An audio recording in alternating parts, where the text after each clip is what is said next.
What team is going to put all others on tilt this evening? Where will Brandon Ayuk get selected? And will value be non-existent in tonight's selection process? Follow along with the live draft board. Watch our pick-by-pick analysis as we call the action from the 2025 FFPC Pros versus Joe's Red Hot Chili Peppers Division number 3 to see who's going to win a 2026 FFPC Main Event squad and who's going to win a pair of socks apparently as well. We've got a great show for you. Farrell Elliott and Dave Terpoli are here. I'm Eric Balkman. Stick around. Your final draft of week 1 of the 2025 Pros versus Joe's Challenge starts now. Can't stand the pressure. I've seen greater men than need a lesson. Broadcast live and heard around the world, you are now watching the most entertaining hour of radio on the planet. Welcome to the High Stakes Fantasy Football Hour presented by MyFFPC.com with your hosts Eric Balkman and Farrell Elliott. The High Stakes Fantasy Football Hour is your home for analysis from the best players in the world. And now, because no one else was available, here are Eric Balkman and Farrell Elliott. Solace in the scripture. Are we not all our father's sons? I became a man. Nobody ever told me what a man was. Thank you, Rob. Greetings and salutations to all of you Balkaholics and Farelliacs. Welcome to the latest episode of the High Stakes Fantasy Football Hour presented by MyFFPC.com, the Fantasy Football Players Championship. My name is Eric Balkman. I'm a slightly above average host, so I've been told. You can connect with me on X at Eric Balkman. My co-host tonight will be the definitive commissioner of fantasy football, Farrell Elliott, and the 14-time FFPC League champion, Dave Terpoli. Tonight, it is the third of 6 special episodes for you. It's the 2025 FFPC Pros versus Joe's Red Hot Chili Peppers Division number 3 draft. We'll be covering it for you tonight for the duration. Shout out to the chat room right now. Post any questions you might have in there. You can connect with the show and with Dave on X at HSFF Hour and at Dave Terp, respectively. And don't forget about Farrell's Kentucky Fantasy Football State Championship at KFFSC.com, Facebook.com/HSFF Hour is where to reach us there. And of course, High Stakes Fantasy Football at gmail.com is where to go if you want to send in any emails tonight. Ladies and gentlemen, you have 5 days until the deadline day for the 2025 FFPC Main Event early draft slot announcement. That means when you pay for your team in full or get your team squared away by Sunday, Pacific time, midnight, July 27th, you will get your draft slot on Sunday, August 3rd. Remember, if you already have a team or teams, you're going to get $600 off each additional team you add on. Square those balances away at myffpc.com. Want to bring in my first co-host tonight, ladies and gentlemen, the man, the myth, the legend, the Terp. He is Dave Terpoli. Dave, welcome in, man. How you doing? Doing well. Just got done a draft with JD. We did a little best ball. I'll stream. This should be coming up here soon. Definitely was fun. We had a great draft. It went really, really well. So excited to get this started and see if this is any different than last night. Yeah, JD hosted the FFPC Insider Access show with me a couple of weeks ago, and I saw that he was going to be streaming one best ball tournament tonight. So you are already in draft mode, Terp. You are ready to go, fired up. And it's going to be fun tonight because we got a great crop of good drafters. I'm going to introduce them to you in a second here. The FFPC Big Gorilla Tournament is going on right now. $1 million grand prize, $350 entry fee. You're going to get a $50 discount on every third team that you pick up as well. Drafts off and running both live and slow right now. And check out that 7 Bananas promo. If you keep getting that 7 pick multiple times in a row, you're going to get a free best ball tournament team, a free main event team, a free high society team. And if you get it 5 times in a row, Jungle Safari for 4. Check that out at myffpc.com. We have tonight from the one spot, Mike Schopp. I'll just bring this up right now, Terp, and bring up the draft board so everybody can see it. Mike Schopp and Adam Krautwurst from the Deep End Fantasy Football Podcast drafted Jamar Chase number 1 tonight. The Maselli tandem, Drew and Josh Maselli, drafting number 2. They go Brock Bowers, first tight end off the board at the 102 tonight. John Daigle from Establish the Run goes Bijan Robinson at the 103. John Zaleski hitting cleanup tonight. He drafts Jahmyr Gibbs at the 104. Saquon Barkley goes to Fantasy and Frames and player profiler Stacy Perez.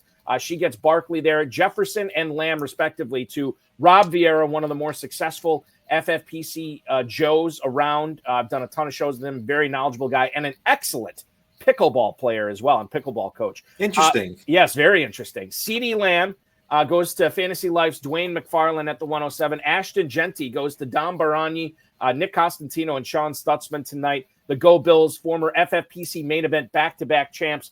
They go with Genty at the 108. Malik Neighbors to the Stealing Bananas guy. That's That's Sean Siegel from RotoViz, Ben Gretsch from Stealing Signals. And then you have the Hooks. That is Ben and Randall Hook, FFPC Joes, that draft Trey McBride at the 110. Christian McCaffrey to Matt Schauf. That is Matt Schauf from DraftSharks.com. One of the more successful pros. I'll bring up the leaderboard here in a second. With what we have all time for the pros versus Joes. But I think Matt's like top 15 all time. He's right up there. And then Amon-Ra St. Brown to Dan Amato at the 112, the final Joe for the evening. So number one, Sean Green wants to know, Terp, what jersey is that? Is that Deshaun Jackson that you're rocking tonight? It's not. It's a specialty jersey. Why? 13 years ago, sad story, but my mom passed away. She was a diehard Eagles fan. So her name, the nickname that we called her, is on the back here. It's just the number 13, which was her birthday. That's what the jersey is. Got it. So you can't even get this anywhere. Don't even try. It's like a house in Tuscany. You can't. People think it's Nelson Aguilar, and it's not Nelson Aguilar. So please don't put that in your brain. It is not Nelson Aguilar. So we're through the first round tonight. Terp, I wanted to bring this up. Darren Armani posted this on X earlier this afternoon. He thought that this was the most talented group of Joes in this year's contest. You have the Masellis, who obviously play a lot of the higher stakes leagues, the monsters, the 5K, the 10K leagues out at the Vegas live events at Perez Casino. John Zaleski, who's been in this, I believe he's been in Pros versus Joes before. He's another really good best ball player. I already told you about Rob Vieira. Constantino, Stutzman, and Barani are the only back-to-back main event champs. They're definitely not Joes. Yeah, only ones ever to do it. And then you have the Hooks with Ben and Randall, and then Dan Amato, who's a very accomplished player as well. Yep. This is, I think the pros already understand. They know what they're getting in for, and it's not going to be easy.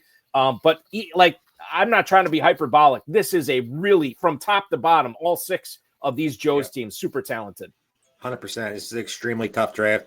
Looking at all the things when they came out, I definitely picked this one as just murderer's row. I mean, there's no easy spots in here where you're getting any value. This is pretty much a go get your guy type of thing, and then just hope it works out.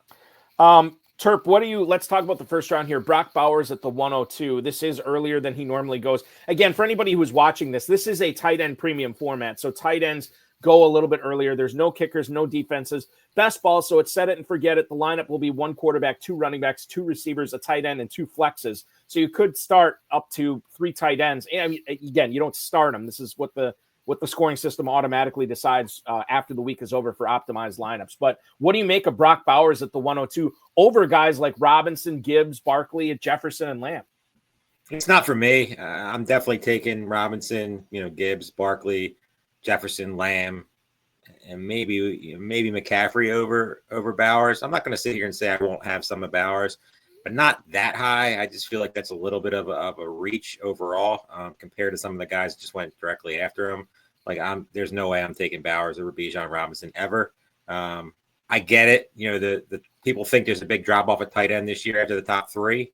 And there is, based off, a lot of things that are out there when it comes to Andrews, Kelsey, Laporta, Hawkinson, guys like that. They're not as sexy as the top three, but I just feel like, Jefferson, Lamb, Robinson, Gibbs, Barkley, and a couple other guys I probably would take over Bowers because I don't think the advantage is there as much as people think there is. And I really just believe that the running backs there, especially when you're picking at the beginning, I feel like if you could secure a Robinson, a Gibbs, a Barkley type of start, it gives you so much roster flexibility going through the next couple of rounds that, if Kittle comes back to you, Kittle makes sense. And if Kittle doesn't make that, you literally can just pound receiver and running back for a while and still have, solid tight end options, especially in the best ball format.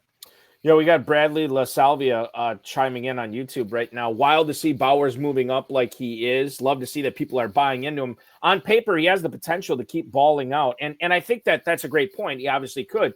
I think about how close he and McBride were last year.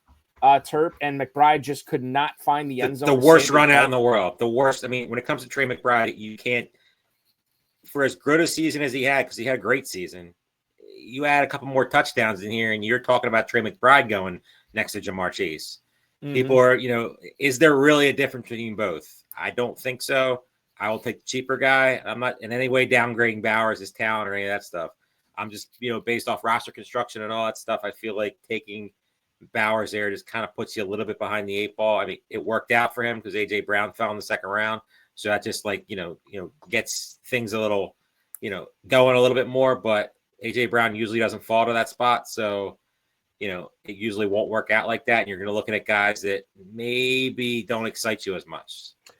Terp, I want to bring on our the third part of our trio here tonight. He is the definitive commissioner of fantasy football. I can't wait to hear why he's late. I cannot wait why he's late. The KFFSC is where you want to go, kffsc.com. He is the incomparable Farrell Elliott, and he joins us tonight. Farrell, good Tuesday evening to you. How you doing, my friend? Gentlemen, I apologize. I am sorry I am late, Terp, especially when – Balky and I becomes old hat. We're a duo, then he understands the flow of some of my poor attendance. My schedule was thwarted by an amorous cocktail waitress at happy hour, but I have taken care of business. It happens every once in a while. She probably saw your hair and was attracted to love at first sight. I have moved on. And then, of course, I've had a lot of sock work to do. I'm second place people are depending on you. I'm working on a lot of socks. I've got socks here for everyone. Farrell, I'll tell you that I had a meeting, an FFPC meeting today, and unprompted, FFPC co-founder Alex Kaganovsky brought it up because he was watching one of the streams. He thinks the socks for second place are an excellent idea. If Alex thinks it's excellent, then yes. I have had one moment of shared greatness in my life, and I will strive to share the next one. So speaking of shared greatness, what about John Daigle here? This is the buzz in the chat room right now with what he did in the second round. He gets Bijan Robinson, obviously at the 103 tonight, but then he goes and gets Amari and Hampton tonight at the 210. Amari and Hampton's ADP in the FFPC Best Ball Tournament, which by the way, you can register for now at myffpc.com. $300,000 grand prize, $100,000 runner-up prize this year. Drafts going both live and slow. Check that out at myffpc.com. The ADP in that for Hampton is all the way down at running back 15 at the 402. Daigle says, screw that. I'm taking him as running back 9 at the 202. Two full rounds earlier, Farrell. This is a guy who is getting his guys in John Daigle tonight. He punched the wrong player. And, we all make mistakes when we're sometimes working. But I don't think so. That's exactly what he did. He punched the wrong player. And Terp, I joined Terp, and I was listening to – and Terp, everything you said about the other tight ends is incorrect. Everything you said about Brock Bowers is wrong. Brock Bowers should continue to shoot up the boards because Brock Bowers – and I've had some – I want to give you a number. I've had 4 NFL players tell me, unrelated and across different spectrums of activity, that Brock Bowers is the best football player they've ever seen. I love Brock Bowers. Yeah, well, I love him at 2. I won't draft him at 1, but I love him at 2. And anyone that is in business with Brock Bowers is in business with a difference maker. But everything else you said about those other tight ends that are going to catch 50 or 60 passes are correct. That's a classic case of overpaying. And you know what? It guarantees that you get talked about by Balky. And that's something that's very valuable. I'll put a bow on the Bowers versus McBride conversation. Is that any different than putting a pin in it? Technically, I'll be putting a pin in it because I feel like this is not the last conversation we're going to have about Bowers versus McBride this year. I'll just say this, guys. It may just come down to if you're drafting in the top 4 or top 5, you're going to take Bowers if you want to take an early round tight end. If you're drafting in the back half of the first round and you want to take an early round tight end, then McBride makes the most sense there, unless you want to try for Kittle on the way back too. The other thing you do is if you're in the top 5 spots, technically you could skip Bowers and then try to get George Kittle in the 2nd or 3rd. That could happen. But he's been moving. He's been moving. He doesn't make, if you're in the top 5 in this draft, he doesn't make it back. It's true. Yeah, that's true. He did not tonight. So he's definitely a guy that I feel like, if Jennings has some holdout issues, if Pearsall's not 100%, I have a feeling that Kittle, by the time we drafted at Paris in Vegas, I got a feeling that Kittle can continue to move up because, Ladd McConkey, Thomas, I'm not saying they're stale right now, but, they're not like the names that are getting moved up draft boards right now. What do you like about Kittle so much in his performance this year? I am willing to learn and listen. I don't really have that much George Kittle, personally.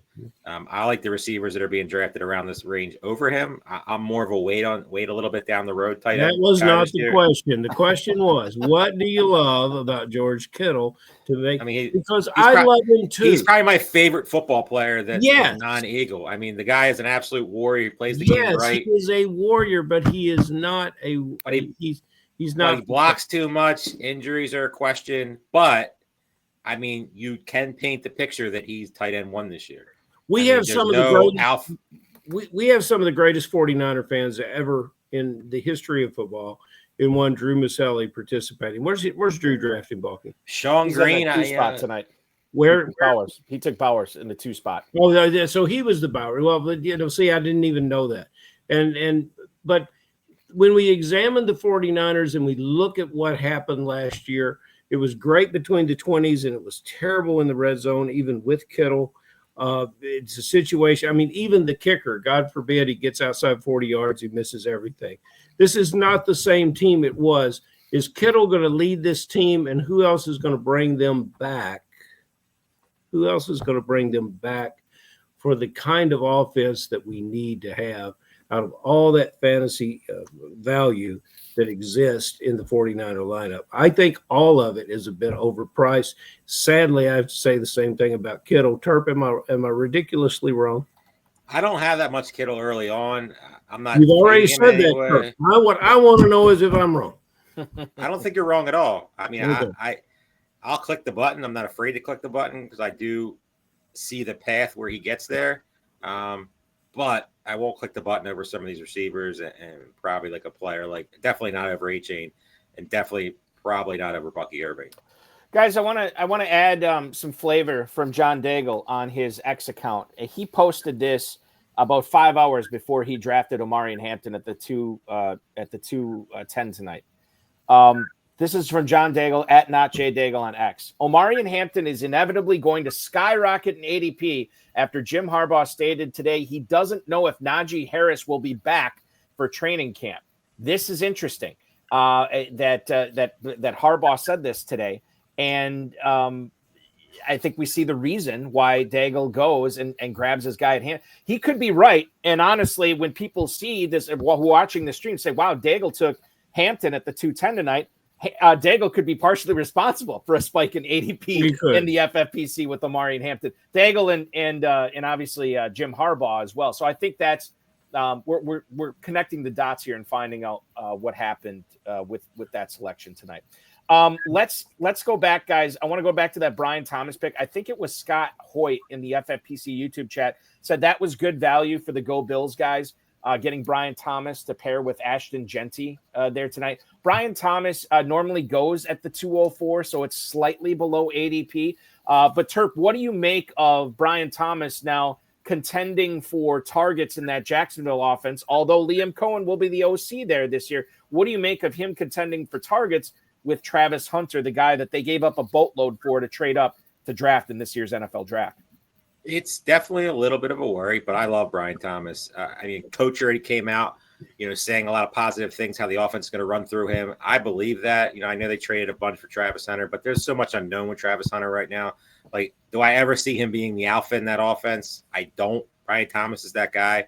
Obviously, you have a little bit of a worry about injury risk with Brian Thomas, but I don't worry about that stuff. The talent's there. He's one of I probably would draft Brian Thomas right after CeeDee Lamb personally. That's how much I like him. I love that offense. I love Trevor Lawrence. I've been very outspoken on Trevor Lawrence this offseason.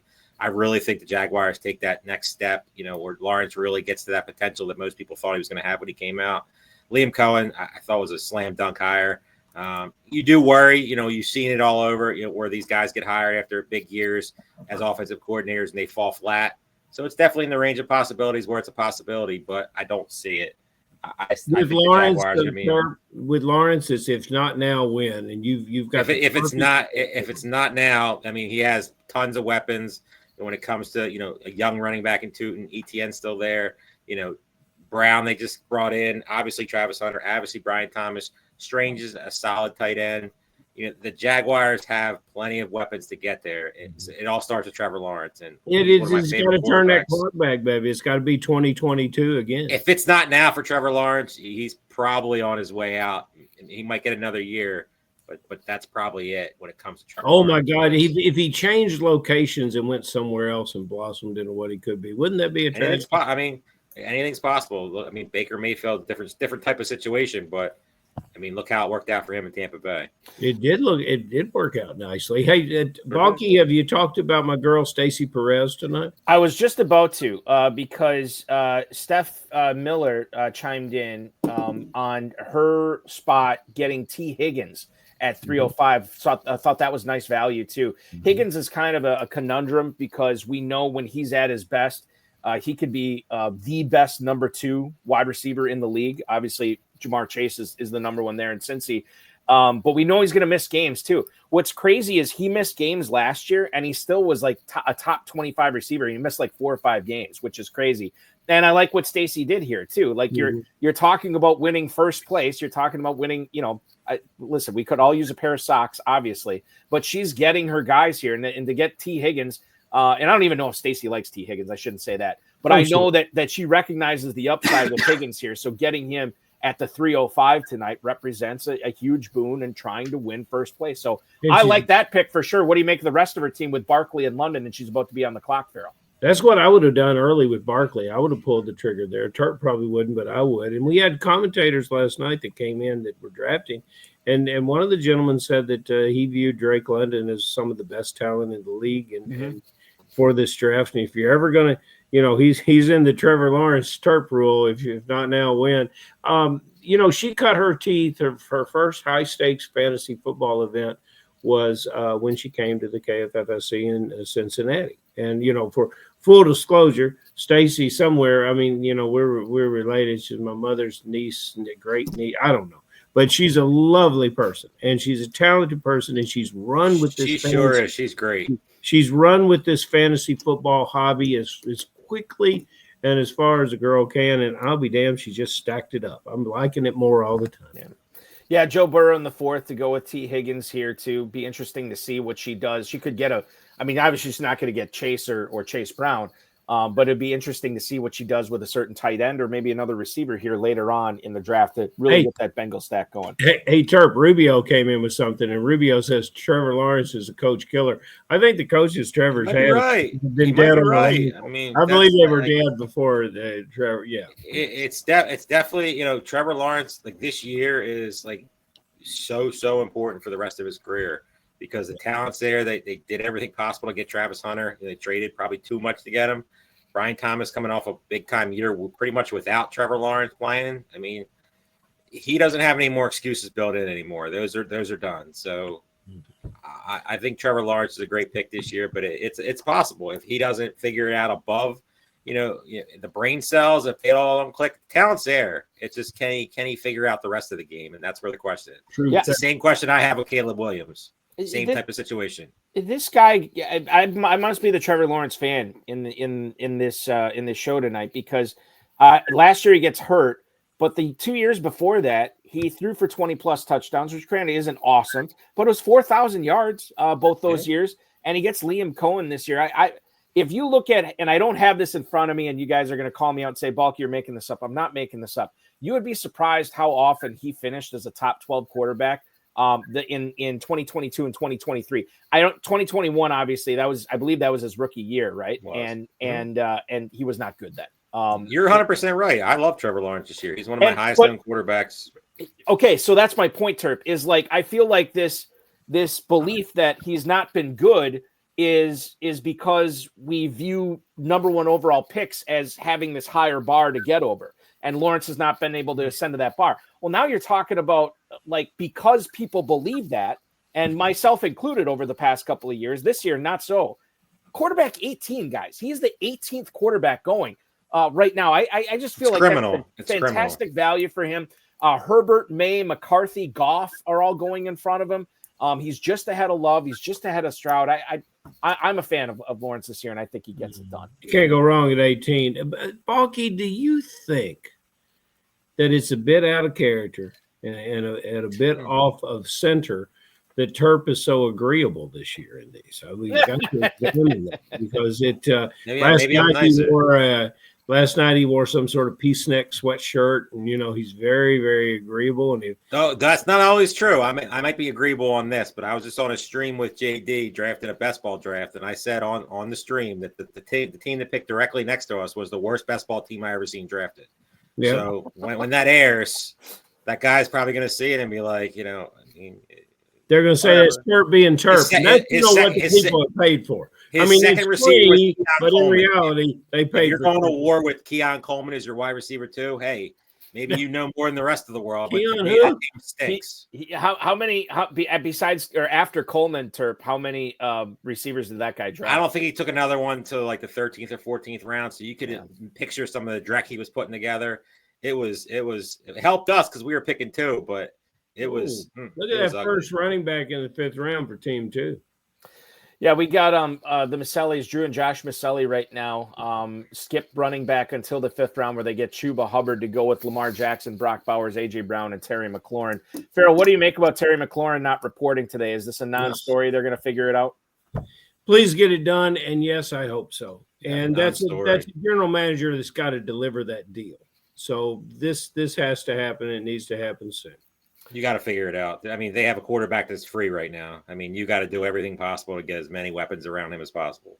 Maybe it's more about language than money. I don't know. I said I was going to make some phone calls. I didn't get a chance to. I'll make more phone calls, and we'll have more of an answer next week. But by then, it's probably not to be a non-story because you probably already real quick before we keep going. So far through 5 rounds, and I've looked at all the drafts that we've done so far. Mm-hmm. There's one team here that I think is clear cut above any team that's been drafted so far through 5 rounds. Oh, wow. Of any of the pros versus Joe's draft. Any of the pros versus Joe so far. I really, really, a great value that fell to him, all things considered, based off where he's going, and just an overall well-drafted team. So far, a lot of draft left. Go ahead and spell it. Team 1, the boys, the deep ends. Yeah. Marvin Harrison falling where he fell. Tet McMillan has been going consistently. We just took him in the 4th round 3 hours ago. So he's starting to move up draft boards to get him where he fell. I don't know how you could say anything negative about Team 1 so far. I mean, Garrett Wilson, who should get 9,000 targets, and Jonathan Taylor with Daniel Jones, and obviously Jamar Chase. I love their start. I mean, obviously, they're friends of mine, so I'm a little biased, but it's really, really hard not to love what they've done so far. Marvin Harrison goes normally at the 312 in the FFPC. I mean, it's ridiculous. Tournament. I mean, it is a full round of value. We had Steph Miller already chime in that was a nice turn for Mike Schopp and Adam Krautwurst there. Chase, Wilson, Harrison, McMillan, JT is the running back there. We'll see what happens and how they build it going forward. Guys, I want to bring us back. I know we're in the 5th round. I'm going to go back to the 4th round here real quick. Farrell, I'll pitch this to you, and Terp, I want you to weigh in on this. The Achievers posted on YouTube that they were surprised that Ben Gretsch and Sean Siegel, the Stealing Bananas guys, drafting from the 9-hole tonight, they were surprised that they did not take Xavier Worthy. And I know Sean is a big Xavier Worthy fan. And they eschew him. They let him go to the Go Bills guys, and they take JSN. Steph Miller said if JSN wasn't there, Worthy would have been the pick, at least for her. Farrell, what would you have done faced with a JSN versus Xavier Worthy conundrum here tonight, like the Stealing Bananas guys were at 404? I'm glad I didn't have to make that decision. Yeah, and next week they would do it differently. It's and I understand the choice, and let's see how they build the team. It looks like we're stacking up some Seattle, so I like that for this format. So, yeah, there's certainly nothing wrong with that pick over Worthy. Worthy might be a little more exciting to watch, though. Yes, and that's my point too. Well, not my point, but I think that goes with what I'm about to say here. Terp, I think with the return of Rashi Rice, and I think it was Scott Hoyt was asking us to weigh in on how long the suspension is going to be. I really have no idea. I don't know what nobody knows. The crystal ball. I've got a crystal ball over there. So I don't know what's going to happen, but I do know for the majority of the season, as long as Rice is healthy, he's going to be playing for Kansas City. I'm worried that Xavier Worthy goes back to a traditional lid lifter. He joins Hollywood Brown as the field flippers with Rashee Rice and Travis Kelce taking care of the possession stuff in the first 10 yards past the line of scrimmage. And if that's the case, I don't know if I would take him when I have a guy in Smith and Jigba who crushed it last year. Granted, with Ryan Grubb, who they got rid of because he passed too much, they want to run more this year. I still think Smith and Jigba is going to be a huge focus of that offense. So I would still go JSN over Xavier Worthy there if that's the choice for me. Terp, you want to make it a clean sweep? Is that how you would do it as well? Yeah, slightly though. I don't think it's easily like an easy pick. I think I would take both of them and be happy about it. Slight lean toward JSN just because he's pretty much the only guy there. And yeah, they're not going to run the ball a lot, but they're not a good team. I don't trust Sam Darnold. So at the end of the day, I feel like the coaching staff's smart enough to figure out a way to get JSN the ball all over the field. Hopefully that's out of the slot. I've heard some rumors of him moving outside a little bit, and people think that could work out for him.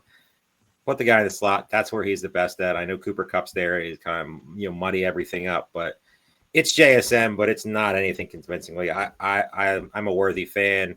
I think that Andy Reid's smart enough to realize that he is an extremely talented player, and he's going to get him the ball as much as possible, especially if Rice misses 4 games. Even if it's 2 games, whatever it is. I feel like Worthy last year was just a rookie. He didn't really know everything. He's more of, like you said, like a field stretcher type of thing.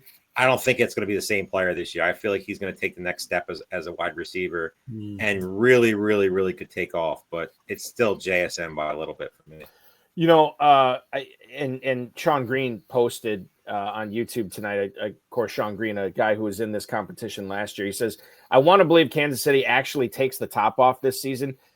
Was it Worthy or Rice or somebody said, maybe I think it's actually Hollywood Brown said that Andy Reid told him, get your hamstrings ready because they want to throw the ball downfield this year. And they're going to have 2 guys who are healthy right now to be able to do that as well. And a healthy quarterback. Now, how he's kept upright along that line. I know, Terp, were you talking about this with me with Josh Simmons, the left tackle that they drafted? That's going to help. They did trade Tooney to the Bears, so we'll see what happens there.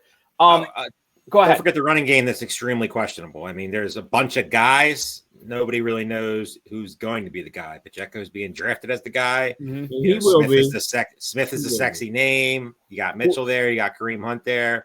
There's a lot of questions to the running back position. But my thing is always the fear with the Chiefs is if they open it up, all these guys are just going to be smashed ridiculous values. Kelce. And Joe King asked a good question. How did KC get better? They got healthy. They got healthy, and also they always have the plan to figure it out. It always works out for them doing what they do. They don't have to open it up. That's right. We all want them to open it up. Yeah, sure. Why would they change what they're doing? They're always, almost a Super Bowl team every year. So why would they start opening up and throwing the ball around the field when they don't have to? Somebody said that about Philadelphia's running game last night. I don't know who it was. Tom Brady for years in New England would just live on this intermediate stuff, and he never really had to throw downfield. So it can be done. And, I'm not comparing Tom Brady to Patrick Mahomes here, but plenty of other people are. So I'll just leave it at that.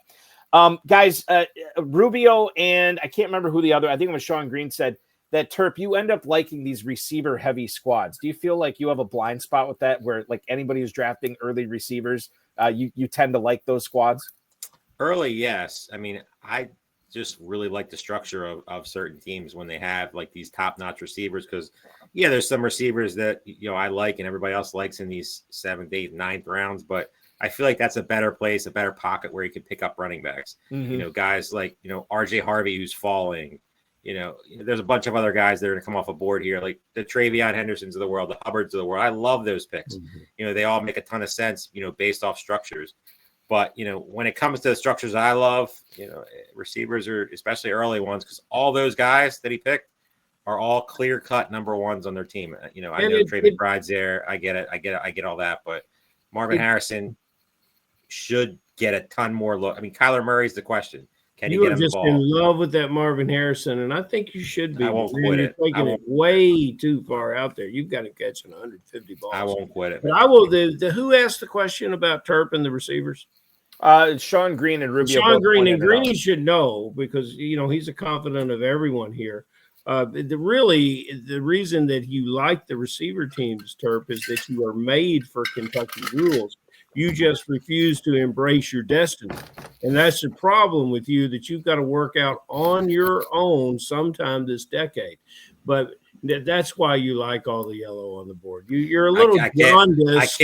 I can't respond to that. I have no. Well, no, you can't respond. To you win. You have been exposed, discovered, and I usually always have something to say back. I have nothing to say. Yeah, you have nothing to say. You win. You win. Terp, Tetero and McMillan. Sean wants to know what kind of numbers we're predicting for him this year. McMillan was the 501 pick for the deep end guys who are coming back on the clock here shortly.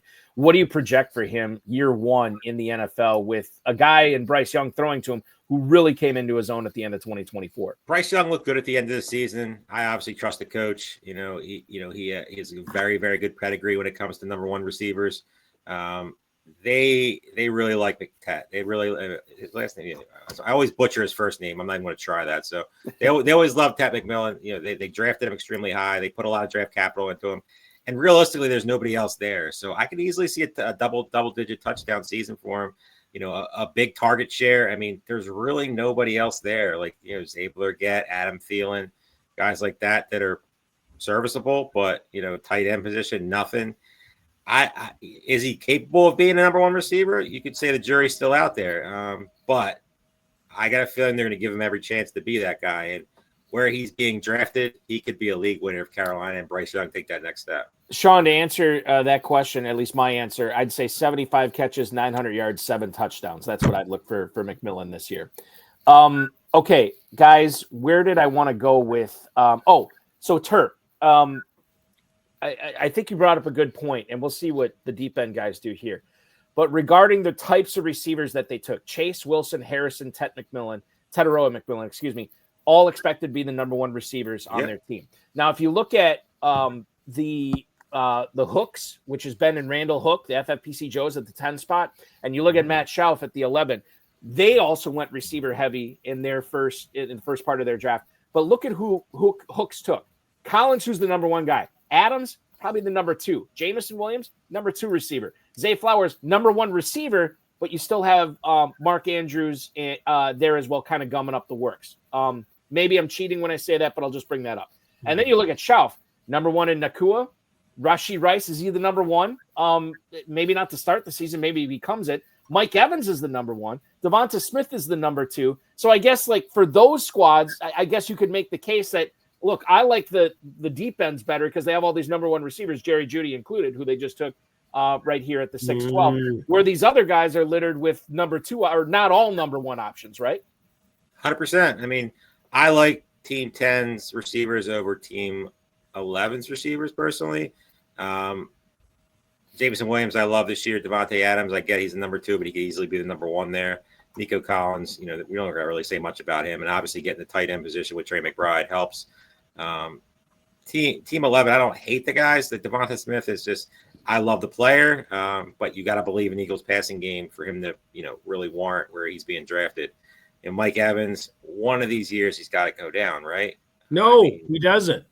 He doesn't. You're 100% right. That's why, he's not a sexy pick. He's not a people are pounding the table for, but he always gets it done.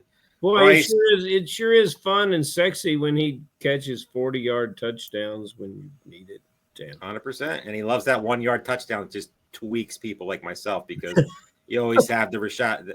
The 1-yard Baker Mayfield to Mike Evans touchdown, if you don't own him, is one of the most tilting things in fantasy football. I don't know if anybody agrees with that, but you think it's always going to be a running back. Usually receivers are never on the field then. Mike Evans does that 3 or 4 or 5 times a week.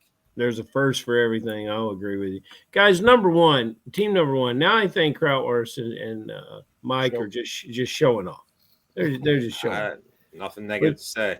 Yeah, Jerry Jeudy, number 1 receiver, and Mark Andrews, number 1 receiver. Realistically. Yeah, but, you've got to put up some points at running back. And do you guys believe I'd like to understand what Jonathan Taylor's going to do this year. I'd like to see some numbers. I'm not a numbers guy. People always ask me for numbers. I'm not a numbers guy. Well, you got to be, Terp, because that's how you need to decide who you're going to draft. That helps. Now, the way they look and move and all that's part of it, But if you're going to take a running back over another running back, like we were talking JSN and Worthy, it's a toss up. It's about style and Jonathan Taylor's a wild card because if Anthony Richardson's a quarterback, I will draft 0 of Jonathan Taylor. That's why it's hard to where he's being drafted. I got a feeling that he will be the quarterback. That's what I'm saying. These guys could use a green sticker. I don't care who it is. They definitely could use a green sticker, but there's no way I'm taking Isaiah Pacheco over Judy or Mark Andrews. DeAndre Swift, maybe, but I feel like the upside trying to win with Judy and Andrews is higher. I think Team 2 got a real gift when Pacheco became available, and I like him better than Aaron Jones. Now, I'm in the minority there, but I like him better. Guys, join me in the middle of the draft board here. Rob Vieira's team at the 6 hole. He just added his second receiver in Jordan Addison. What does Jordan Addison have in common with the first receiver that Rob drafted? It's Justin Jefferson. Jefferson and Addison, and I believe that, and Rob, I know he may not be watching this right now. I'm sure he'll go back and watch it later. I could be wrong. I think Rob is a Vikings fan. Don't quote me on that. But before we get into that, what do you make of, we talk about all these other teams drafting receivers early. Vieira's just stacking up Kittle, Engram, Chase Brown, and James Conner. He gets Jalen Hurts in there as well. What do you make, Farrell, of the approach of letting everybody else take receivers in the first 6 rounds while he stacks up not 1 but 2 tight ends and gets a couple of potentially monsters at running back there as far as their workload goes this year? No, we're talking about Team 6. Team 6, correct. Now, the quarterback question eliminates with Jefferson, but it lives with Addison, and that's why I don't think I would have done that. He must know some receivers that he likes, and they're still out there, and I like them too. And I would defer until we get into the double-digit rounds to see who he puts on this team. But I'm a little baffled by it. Terp, let me bring this up regarding Hurts, and I'll let you weigh in on this. The pick for Rob Vieira tonight, the FFPC Joe at the 407 as the 4th quarterback off the board. Last year, Hurts ended up throwing for just 2,900 yards, which is extremely low. Disgusting. It was disgusting. He did, however, top 600 yards rushing, and he got into the end zone 14 times. That is his 4th consecutive year with double-digit rushing touchdowns. Last year, as far as touchdowns through the air, he only threw 18 of them. If we are to believe that the Eagles' ground game is either going to keep up what they did last year, or they're going to take a step back and let passing become more prevalent with Philly, with Brown and Smith and Goddard, isn't Jalen Hurts the one guy that wins no matter what the scenario is for the Eagles this year? Yes, 100%. There's no downside to Jalen Hurts. But Turpy was I think this is right, Balky, and you might have to fact check me on this, but he was number 9 in fantasy points last year amongst FFPC quarterbacks. And if he improves, he's not moving past a lot of these other guys because they've got a chance to improve as well. That's all I'm saying. Would you rather have Burrow than Hurts? I mean, I'm only drafting Joe Burrow if I have Jamar Chase or T. Higgins. Okay, but okay, so that's a quality. If you're saying one versus one, yes, I'm probably taking Burrow. Yeah, I would go Hurts. I would go Hurts over Burrow. I don't think it's like a. I mean, and I love it. I think it's a bigger commentary on what the Masellis did in round 2 because Turp just said it. Garrett Wilson, and then there's Tyreek Hill, and then there's T. Higgins. And I like all those guys better than A.J. Brown. A.J. Brown is a fantastic football player. It's 2,900 yards in that passing attack. A 10% bump, a 20% bump, we get to 3,500 yards. It's still very ordinary. Farrell, I have Jalen Hurts as quarterback 6 in the FFPC. I stand corrected, sir. Yeah. Okay, so the thing is with Burrow and how you treat him, at the point I would be looking at drafting him, I'm going to know whether I have Chase. I'm going to know whether I have Higgins, and that will affect how I draft him. Now, I can't speak for Stacy, but if she did not have T. Higgins there, I wonder if she lets Burrow go to somebody else. No shot she takes him. I don't know. I mean, I have no idea. So that's the thing is we always try to get in the minds of these drafters, and maybe one or two of them will join us tonight. And none of them are calling in, Balky. Did you not share the number? I did, but here's the thing, and I said this last night, and Terp and I talked about this at the top of the show. You left me out of that. This is as talented pros and Joes. I mean, I said this last night. Tonight was going to be a bloodbath. Yeah. There's no weaknesses here. It's 12 sharks, and really it's more than that because we have multiple sharks running multiple teams here. It's the pros in this event all lay down their money to play fantasy football. That makes them Joes, which makes them dangerous. It is crazy how all these drafts are all different. None of them are the same. Yeah. They're all, you just see like guys being drafted around 2 rounds different in all these drafts. We talked about Marvin Harrison earlier. Like he hasn't fell this far in any draft I've seen in the last 2 months. Mm-hmm. So to get a value like this in a draft like this that we thought was going to be extremely hard, clearly all these other people don't like Marvin Harrison either. Like all these people who took, the Xavier Worthies, the DK Metcalfs, the DJ Moores, all these quarterbacks, all these running backs. Like it's interesting. I have a question for all you guys. Fire away. Go for it. I like questions. There's 2 of you. Christian McCaffrey. Is he on the don't draft list or is he on the draft list? And if you draft him in front of Henry, you're thinking that you're going to get McCaffrey for what he's supposed to be, the full season of receptions, that you're going to basically turn back the clock. But as McCaffrey, Balky, you're drafting maximum teams down here. Terp will tear it up at the FFPC at Perez and Las Vegas. How many McCaffrey teams are you guys going to have? Well, here's the thing. I'm glad you asked this because talking about this is probably going to help me make up my mind on this, Farrell. Okay. I've drafted him a couple of times so far. I have drafted mostly from the front end of drafts, so I haven't really had the opportunity to take him in a whole lot of spots. I have said on these airwaves multiple times, and the NFL, it's a young man's game. The older you get, the more difficult it becomes to be successful. And a lot of times when I take a chance on these veterans and it doesn't pay off because they get hurt, and McCaffrey obviously coming off a big-time lost season last year, I'm just kicking myself. Why did I do this? Why did I do this to myself to draft a guy who was already having injury problems when he was younger, and now he's a year older, and I take him again at the 1-2 turn? I'm going to attribute this to Ben Gretsch. I don't know if he said this. I think it was him. And I think he was talking about McCaffrey. And he said, sometimes when you're playing in these tournaments, and obviously you're just trying to beat 11 people here, but you do get the overall title belt if you beat everybody. But for a lot of people watching, they are playing in the Big Gorilla. They're playing in the KFFSC Main Event. They're playing in the FFPC Main Event. They're playing in the FFPC Best Ball tournaments where you have to beat out hundreds, if not thousands of people, right, to win. And I think Ben Gretsch said this with the idea in mind of drafting McCaffrey in a big tournament. Sometimes you shouldn't be asking yourself, well, what happens if this guy gets hurt? You should be asking yourself, well, what happens if this guy doesn't get hurt? Mm-hmm. And I think that changes the conversation about McCaffrey, because if he doesn't get hurt, you're talking. Where was Barkley going last year? Early second round? Yes.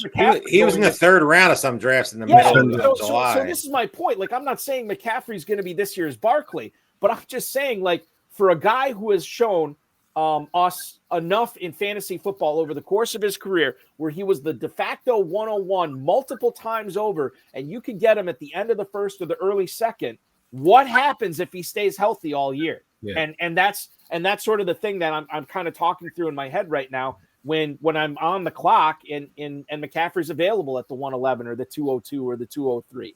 Damn, I should ask more questions. Terp, you can't top that. Just don't. That was Ben Gretsch. That was impressive. That was everything Ben said, everything Balky said. I draft as much Christian McCaffrey as I can, pretty much for that exact reason. I don't really worry about the injury stuff. I know we talk about it every once in a while, but I know what Christian McCaffrey can do, and if he stays healthy, he will do that. Mm-hmm. There's really no way. There's really no way around that. The genius that is Bill Hollywood just came in here with something very, very good. You could always handcuff him. You could always the Garendos, the James, anybody there is fine to pick up. You saw what happened last year with Mason, small doses.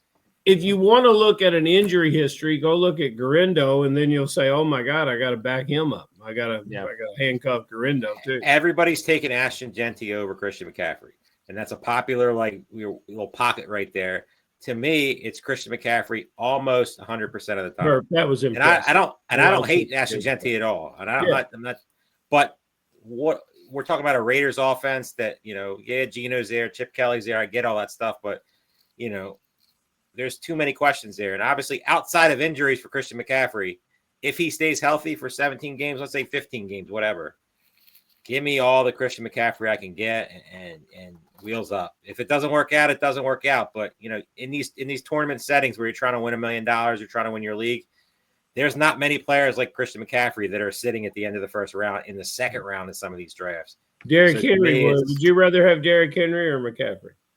McCaffrey. Okay. Is there a first round running back that you like Henry better than? No, not for me. No. Maybe Ashton Genty, but that's probably about it. But I probably would take Genty in a. I would take A-Chain over everybody. I mean, I would probably take Devon A-Chain over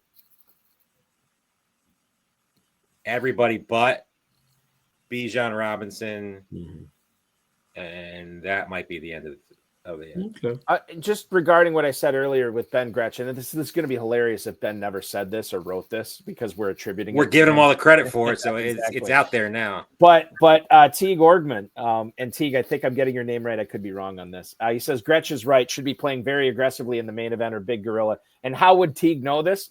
Because Teague was the guy that dethroned the Go Bills guys after 2 consecutive years by winning the 2023 FFPC main event. Awesome that we get FFPC royalty hanging out, more FFPC royalty hanging out, watching the broadcast tonight. Thanks for hopping aboard, Teague. Team 9, let's talk about them right now. This is the Stealing Bananas squad. They're on the clock right now. People were talking in the chat room, not understanding the strategy, and obviously on the next time that these guys hook up on a Stealing Bananas podcast, I'm sure they'll talk about this here. But you look at what they've done at tight end. Farrell, Hawkinson in the 5th, and now back-to-back tight ends. They went Tyler Warren and Tucker Kraft at the 7-8. They only have the 2 receivers, Neighbors and Smith and Jigba, which granted could be target monsters. Nobody else is zig. Everybody else is zagging, and they're zigging here with the tight ends, Hawkinson, Warren, and Kraft. I could see it working. And if you're trying to be different and you're trying to win first, there certainly is a path here. But even I'm kind of scratching my head in the tight end premium league that you want to have 3 of them by the end of round 8, Farrell. I love tight ends, but these are 3 of the same guys. And the tight end whisperer debunked a little bit of the Tucker Kraft last night. And we've had a series of podcasts on Friday night that we can't get anyone that joins me in the I Hate Tucker Kraft Club. And but I love Tucker Kraft. Yeah, see, there you go. You want to yeah, go for it. Tucker Kraft for me. Tell me. I'm going to look at all your teams to see how much Tucker Kraft you've got. But you take top those 3 tight end for me right now. These guys need a receiver. And Khalil Shakir. Wait, hold on. I got to stop you, Farrell. I'm sorry. Did you say Tucker Kraft's a top 3 tight end for you? He said that. Yeah, he did. I tried to keep talking. Exposure wise. I'm sorry. I misunderstood. No. I tried to keep talking. He was saying a lot of things, and none of them were correct. I know, but I'm probably in the minority on this. I know. I just feel that worries me because I know you're not a big Tucker Kraft guy. It's not. I think he's a fantastic football player. Fantastic football player. Farrell and I were talking about this on Friday. He's got a smoking hot wife. He's living life the right way right now. Mm-hmm. But I just worry about even with the Packers, coming back and regressing a little bit to being more of a passing team this year. You add Golden, Savion Williams too in the draft. I don't think McCole Hardman makes the team, but they still went out and got him as well. I just don't know. I don't know. I mean, Tucker Kraft in best ball, okay, I get it. He's going to have those spike games. But for anybody in a managed league where you're drafting him tougher. As a tight end 12 or tight end 13, I mean, I don't know when I'm going to start him or Tyler Warren and drafted. And drafted right behind him was Khalil Shakir. And after Terp's learned words last night, I've rode back Shakir to 94 catches. All right, hold on. So a few things from the chat room right now, Farrell. I want to get. What's going on over there? Scott Hoyt, Balky always plays Switzerland, always diplomacy. I think for the most part that's true. It's not always true. We got Joe King. I only draft guys with hot wives, but then Bill Hollywood. I try to draft people who aren't married. So listen, we're getting some next level analysis from the YouTube. Great analysis. This is good stuff.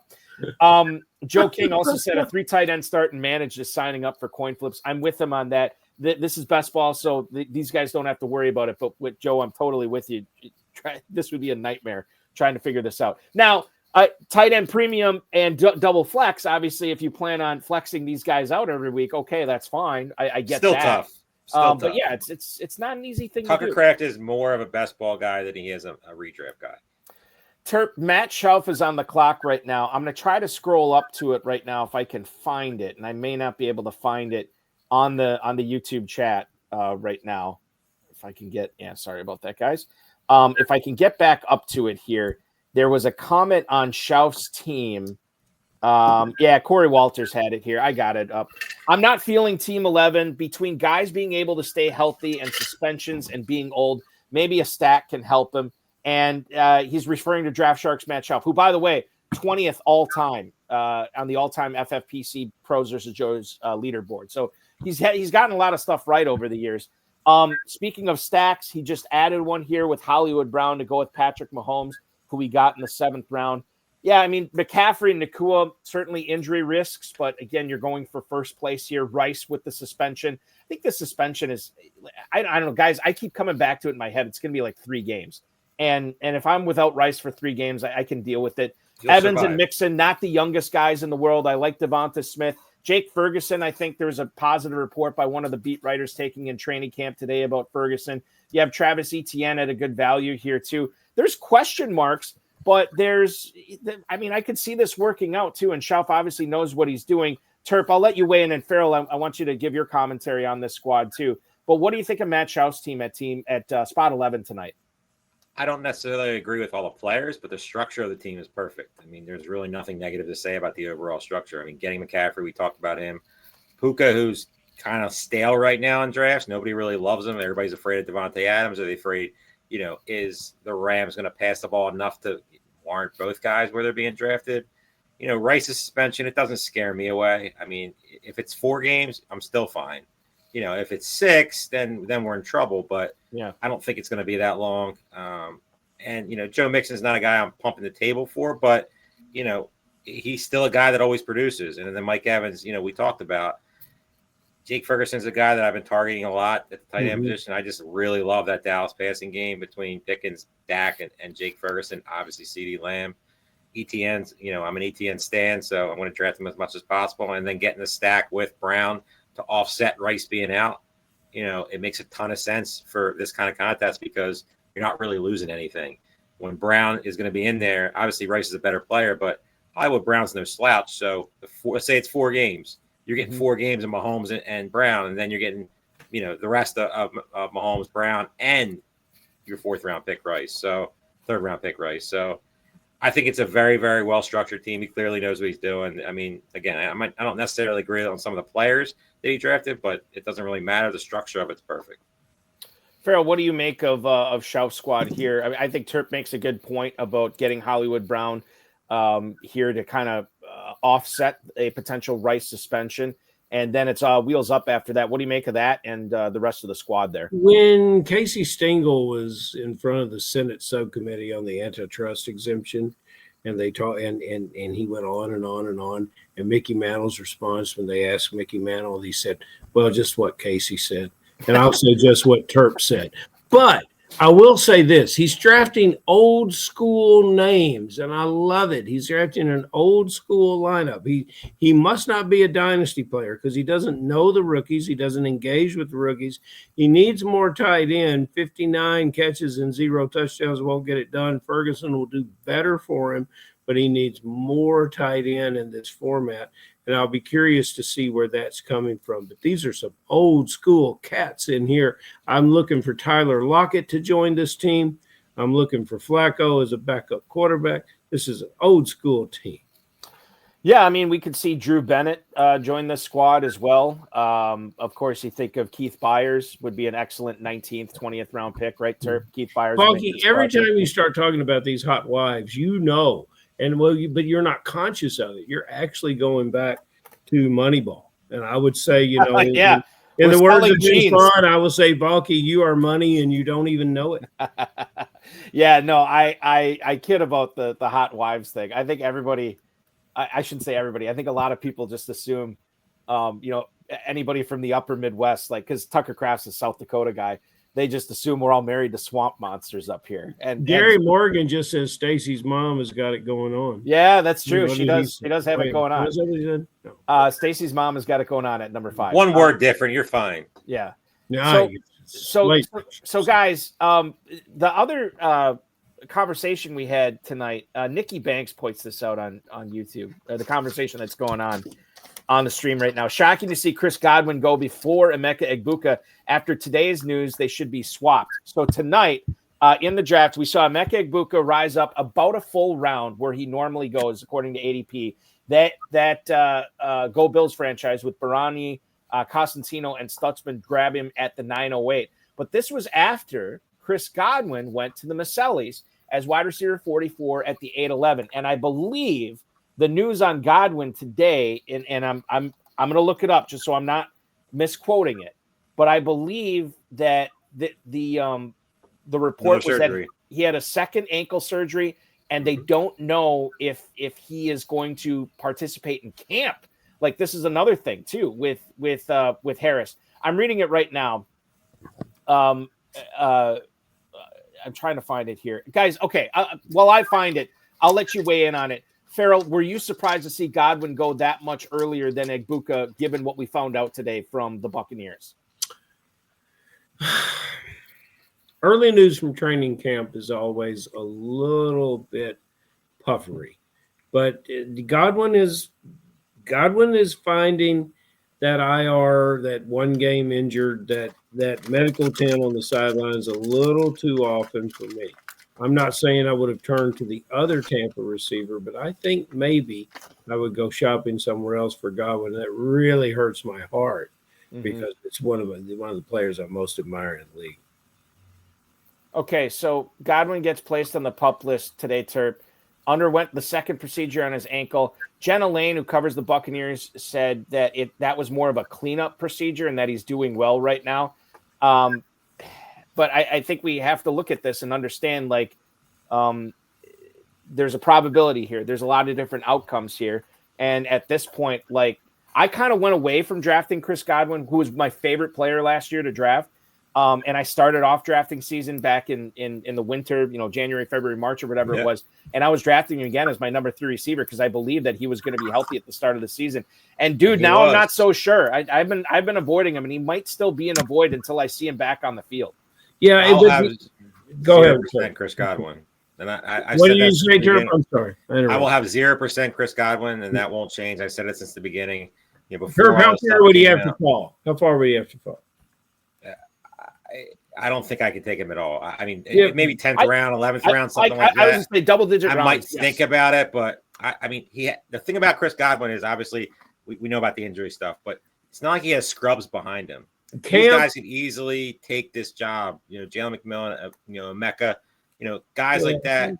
They're not scrubs, and this offense is still going to throw the ball a ton. And obviously, Mike Evans isn't coming off the field, so if they start,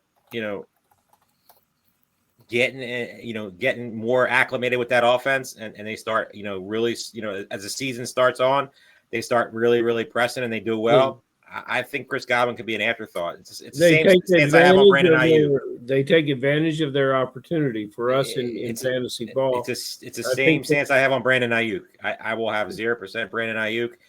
Number one, Brandon Ayuk wasn't good last year before he got hurt. He was awful out there. He got paid and then stunk. And yeah, I know he had injuries and all this cool stuff, and I get that. But then once he got hurt, people were like, Kyle Shanahan already came out. There's no timetable today.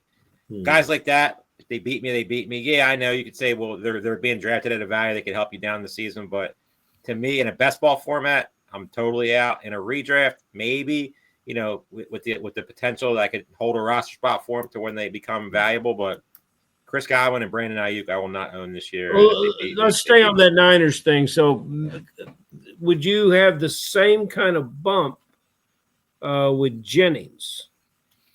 I love Juwan Jennings. He's one of my favorite players in the league. So, and I'm not sure we've seen the best Jennings it could possibly be. Now, Balky, you talked about Godwin missing camp and how that's a problem. By the way, just real quick, I think I misspoke on that. I think it was Ayuk. Shanahan said he wasn't sure like when he'd be playing in camp. We have not heard that from the Buccaneers and Godwin. Just so everybody's clear on that. Okay, all right. Well, camp is not what camp used to be. No, let's just say that.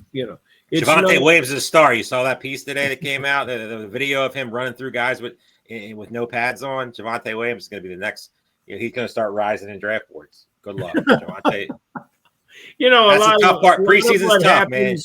A lot of what happens in camp, and I've said this many times, the superstars are actually the training staff, the medical staff, what they're doing with the players, and what happens with the players in the film room and installing the systems and understanding the games. It's not so much on the field about camp anymore. So just kind of preseason traps are there, and they're there every year. You're going to see it as training camp really starts opening, and you start seeing these guys, team scrimmages and stuff like that. You're going to see these guys who are getting drafted in the 13th, 14th round getting moved up because they broke away from guys without pads on.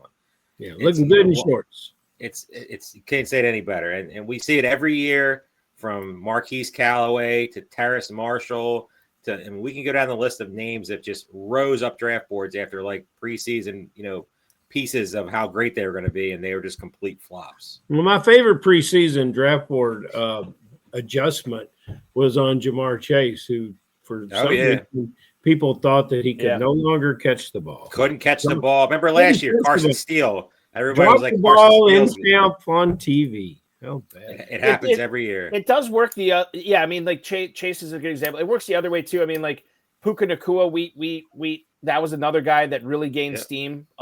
Positive reporting done on him in training camp in preseason. James Robinson a few years back as well. It was James Robinson versus, I forget the other guy, Divine. Divine Ozigbo.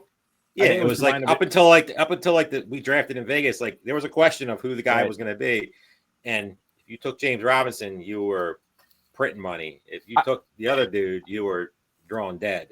And that's really what it comes down to, these like ambiguous backfields that are like totally, unknown at this point. And there's a ton out there right now. I mean, you look at Jacksonville, you look at Dallas, you look at Chicago in some eyes, New York, the Giants, even like the Jets with, are they going to do a, Jahmyr Gibbs, David Montgomery type of situation with Breece Hall and Braylon Allen?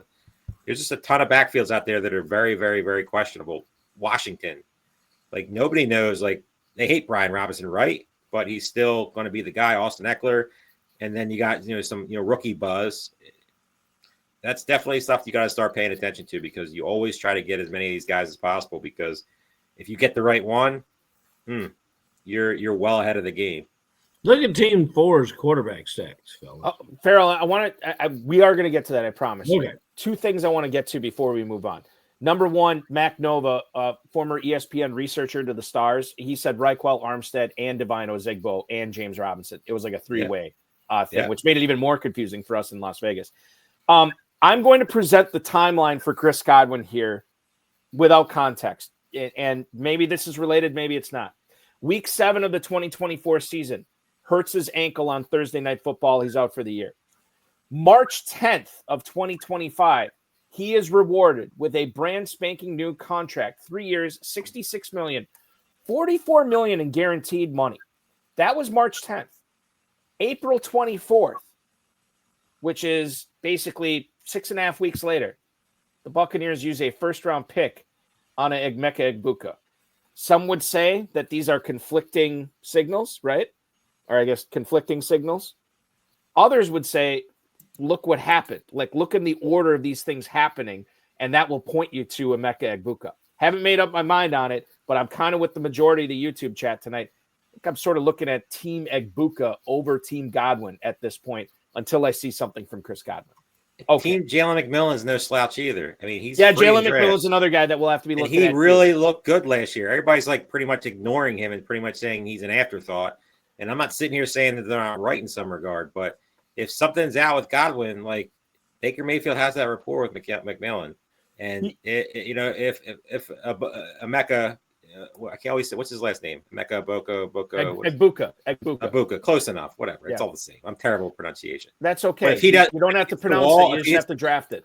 If he hits the wall, and I have a ton of them because he was one of my favorite receivers coming out.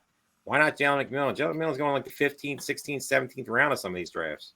Like, why not? JJ Zacharyson talks about this all the time, where you have these rookie receivers that often start out slow, but then the second half of the season they really come on. McMillan really came on at the end of the year. Sure did. And I'll say this too. Remember, he was part of that trio of Washington receivers that got drafted in 2024. Obviously, Odunze was the guy. He was a top 10 pick.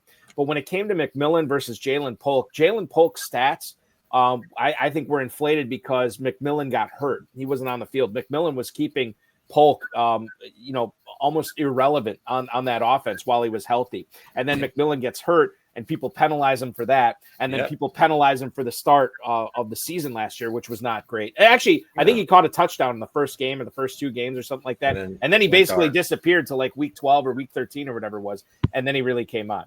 Farrell, we want to get back to you here. You had a point to make about John Zaleski's squad. 9 rounds he goes without drafting a signal caller, and now he can't stop picking them. And, based on the way we like these players, that's a good mix. That really is a good mix. And I'm curious about Team 2, when we're going to see some more tight ends, when we're going to see some more quarterbacks. I thought they would have pulled the trigger there. I think wait a minute, their favorite quarterback is gone. But yeah, I Mayfield and Williams and Lawrence, they've got a threat to hit big numbers every week, and it's going to be difficult to predict who it is. But at the end of the season, each one of them may have maybe 5. They may have 5 or 6 games, each one of them, that has provided the scoring at the quarterback position. So I have no problems with this. Terp, Barney Newkirk, who is watching us on Facebook tonight, no doubt with a Keystone Light in his hand, wants to know what you're drinking tonight. No alcohol tonight, just water. Just water. Okay, there you just go. Water. What a disappointment. I know. Farrell's got his bourbon going, I'm assuming, right? You got the wood. I had the most delicious old-fashioned tonight. I love old-fashions. 2 of them. I love old-fashions. Before making my way over here. Love a good old-fashioned. You guys gotta try the Wisconsin old fashioned sometime. Cheese curds? No, there's no. You could probably get cheese curds in it. I had a beer a couple of years ago that had cheese curds in the beer. Oh wow! And let me tell you, how did that taste? Not good. It was the first and last time. Sounds awful. Lucky is the Wisconsin old fashioned made with rye. What makes? No, okay. So the Wisconsin old fashioned, the majority of them, everybody gets them a little bit differently, right?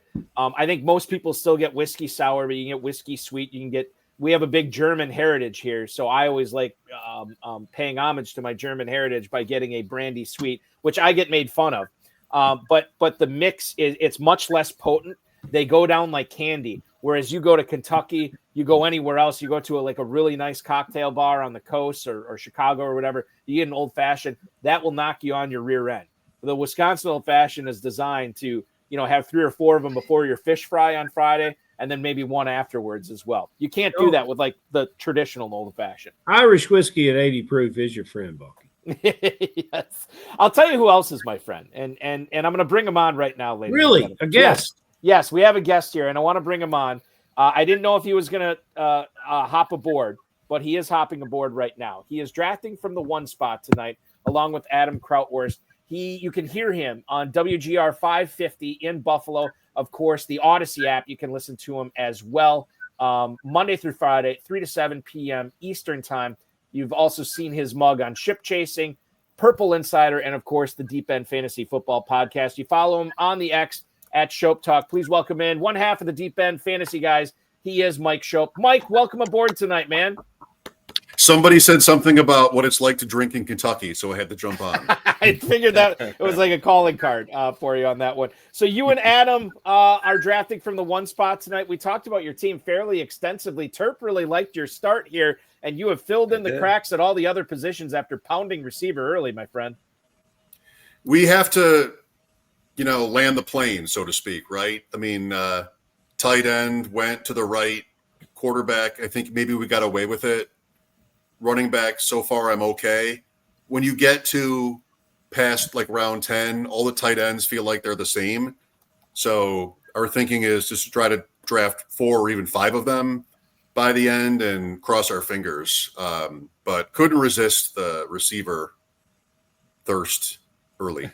Do you feel like you're done at any position right now, Mike, or do you think you're going to add at all 4 of them? No, I don't know what Adam is thinking. I left him to his popcorn for the time being, but I think we'll probably want at least 1 receiver, maybe to put with May. We still don't really have anybody for Prescott either. And I'd like 1 more quarterback too. I think there are some interesting options there, but it can't come at the expense of other positions where we are in more trouble. Mike, the conversation we had earlier about Jonathan Taylor, we were trying to figure out what he's going to do this year, and sort of the consensus that we came to, it kind of depends upon who the quarterback is. When you and Adam decided to make him your first pick of the 3rd round, do you guys have made up in your mind like who you think it's going to be, and that's why Taylor was the pick there, or is it still kind of a nebulous situation for you? No, we didn't talk about that, and maybe we should have, but we were both going to shock the world and pick Omarion Hampton at 301.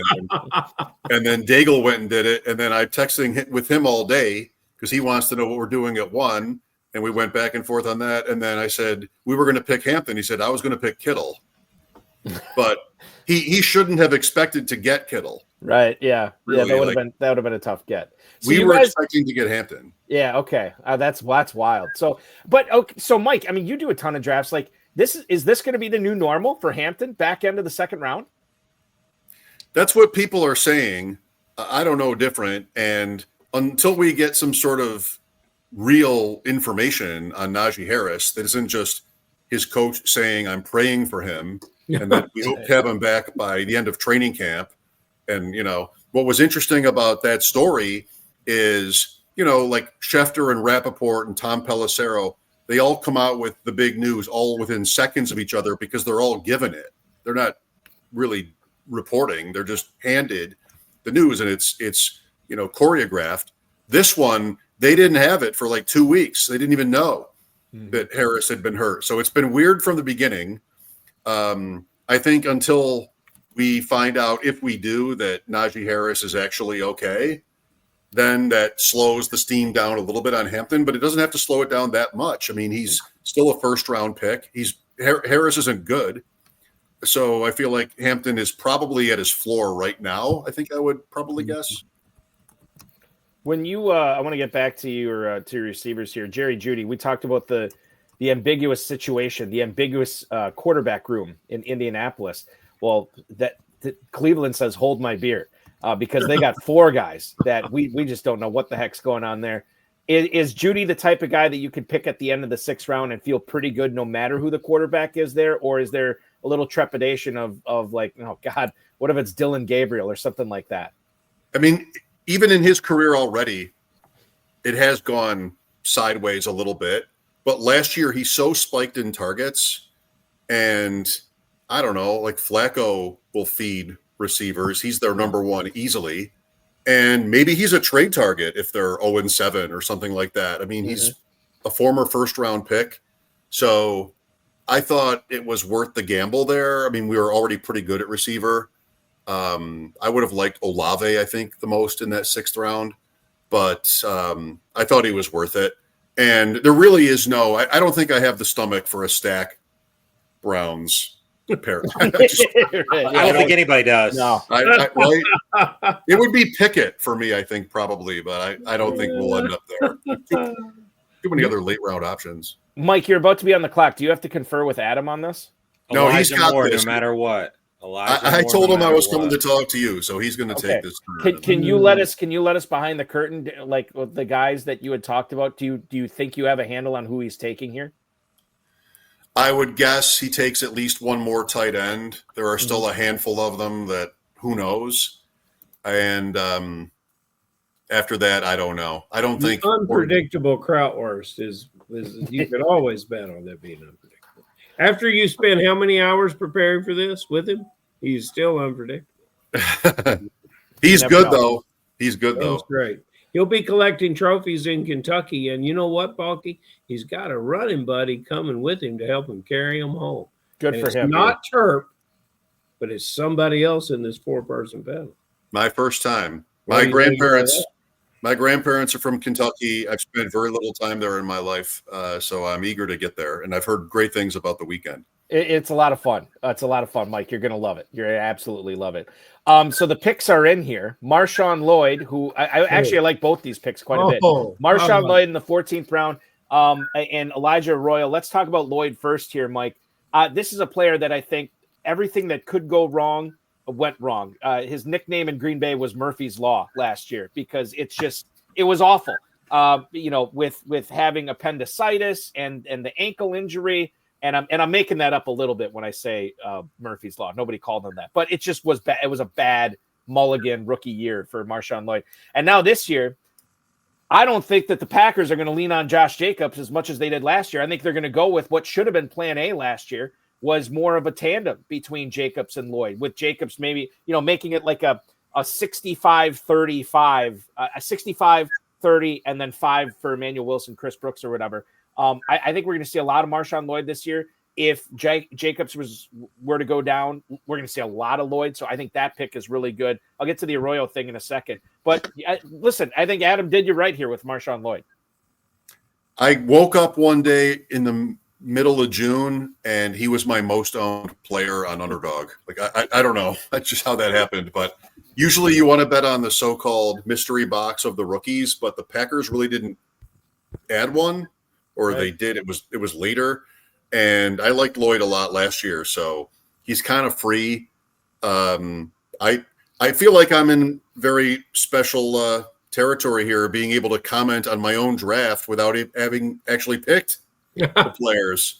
So that's exciting. The tight end selection of Arroyo, based on the news that we're having in regards to him out of Seattle.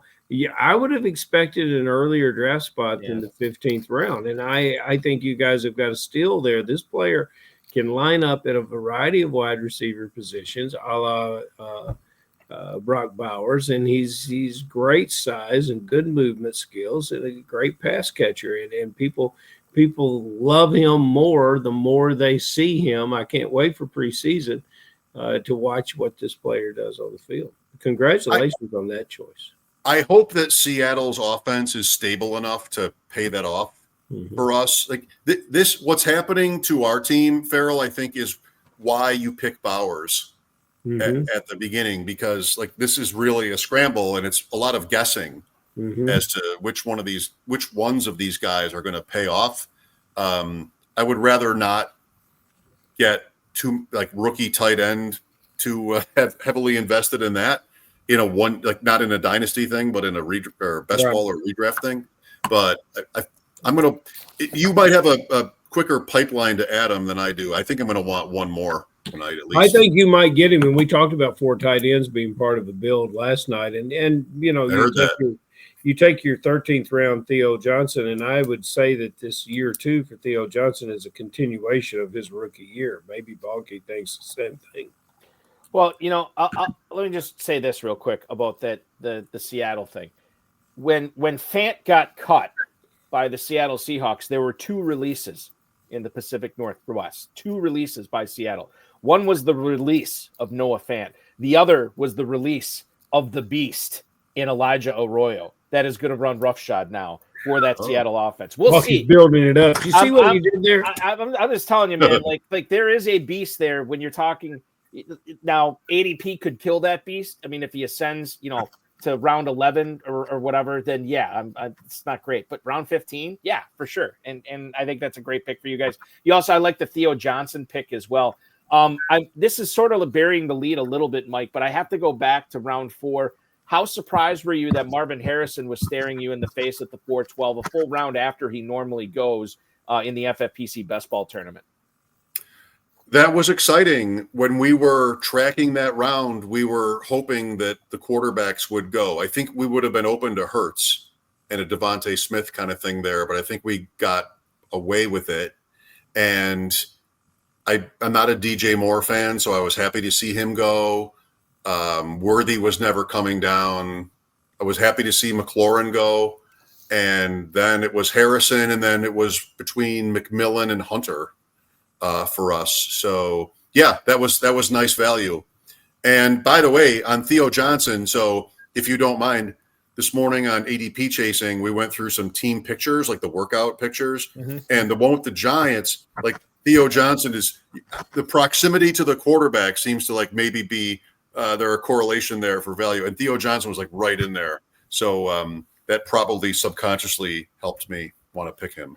It's wild because normally when we cover these drafts on this YouTube channel, and then a lot of the KFFSC drafts I've been drafting, Steven Yergalos ends up getting Theo Johnson in every single draft. And I hadn't seen him in the chat at all tonight. Yeah. And then as soon as we start talking about Theo Johnson, he just there he is. He's like, yeah, I just finished my first home league of the season. It took forever. And then you still made the Theo Johnson selection tonight, Steven. So congratulations on that. Well, you guys, I mean, I'll see you in Kentucky. There are how many Buffalo Rochester players in this draft? Oh. Matt Shaw from Rochester, yes. Adam and me, go Bills. Like we're all over this thing. So, here we go. It's crazy. The imprint that the state of New York has made on what I think is the bloodbath draft so far, Pros versus Joes. There's no weak spots here tonight. And I think that you guys have done an excellent job of cobbling together a team that not only is going to be competitive, but could really run pure at the end of the season. And you might take this thing and you might take the whole thing. Terp always likes to make his predictions on who, is going to win the whole thing when we're covering these live. And he did say after 5 rounds that you guys, and I don't know how he felt about the rest of your draft, but he did say that through 5 rounds, you guys had the best draft of anybody in the first 3 Pros. Wow. Well, it's so hard to win. I mean, these are confined leagues, mm-hmm. right? I mean, you're sort of playing against I watched the show the last 2 nights and tried to use that as useful information, but you're still, only playing against these 11 people and they're all beasts. So I feel like Daigle and Gretsch, by the way, are wannabe Buffalo. Are they really? Everyone is, especially in the fall. Everyone is. Well, Terp was right. If you recall, Balky, back during COVID, Terp was right. He was right so often on picking winners. Not much since then. He had a mask on. Sometimes I didn't think it was him. But all in all, he was right a few times. He was. It was indeed. That's 5 years ago. Mike, I'm going to let you get back to Adam in a second here. The last thing I want to ask you is just for anybody who wants to hear more from you, wants to consume more Mike Schopp content, obviously WGR 550, but what from the fantasy football standpoint, what are you guys doing? So ADP Chasing is every Tuesday morning at 10 Eastern. That's a great group. Pat Crane, Jacob Sanderson, Davis Maddock. I'll be starting up again with Purple Insider with Matthew Collar Wednesday mornings in the first week of August, which I'm excited about, sponsored by FanDuel. And then everything I can get with you guys. I love being part of any of this. It feels like a weird fantasy, so to speak, come true. I'm on WGR in Buffalo 3 to 7 every afternoon. I have been since 2002. And then Bills post game when they're not playing at night because I'm too old. What a voice. Yeah. I mean, you listen to this voice. I want to go upstairs, fix some popcorn just so I can melt the butter. Mike, I guess melt the butter. You've been doing it the better part of 2 decades, but you just have the clout where you're like, yeah, guys, I'll do the Bills post game show, but if they're playing at night, find somebody else to do. Night games, I'm out. Yeah, night games, I'm out. Good for you. I've earned that. It's the one thing I've earned in my career.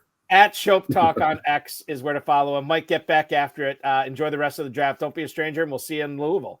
Thanks for having me. Can't wait. You got it. Absolutely. Mike Schopp at Schopp Talk on X joining the program tonight. Good stuff from him. He's drafting from the 1 spot, except for rounds 14 and 15 when Adam Krautwurst drafted Marshawn Lloyd and Elijah Arroyo for him as well. So that's good that we know when we can check out Mike's viewpoints on fantasy football. I'm missing Terp. Yeah, Terp has some youngins at home, so I'm sure he had to take care of that. It happens to the best of us. It's happened to me before too. We're coming up on the home stretch here of the Pros versus Joes Night 3 draft, and I'd be remiss if I didn't mention dynasty leagues at the FFPC. We've had 2,000 of them over the course of 15 years. and none have ever folded. So if you want to play in a dynasty league and you want to play in it and you don't want to have to worry about it folding or getting out of it, myffpc.com is where to go for that. You can register for the startups we have going on right now throughout the rest of the summer. Again, myffpc.com. Farrell, let's look at some of the picks here. Jalen McMillan, we talked about a little bit earlier. Interesting that he falls tonight to wide receiver 67. Maybe it's just a case of the Godwin news hasn't sunk in to everybody yet. I'd have to go back and look at the drafts I commissioned earlier tonight for the FFPC Big Gorilla to see where these guys are going. But Godwin in the 8th, Egbuka in the 9th, and then McMillan not until the 16th round. That's something that we'll be watching as well. Yes. What do you make of these two running backs that went before McMillan in the 16th round? Jarquez Hunter to Stealing Bananas. I know Sean Siegel's a big fan of him.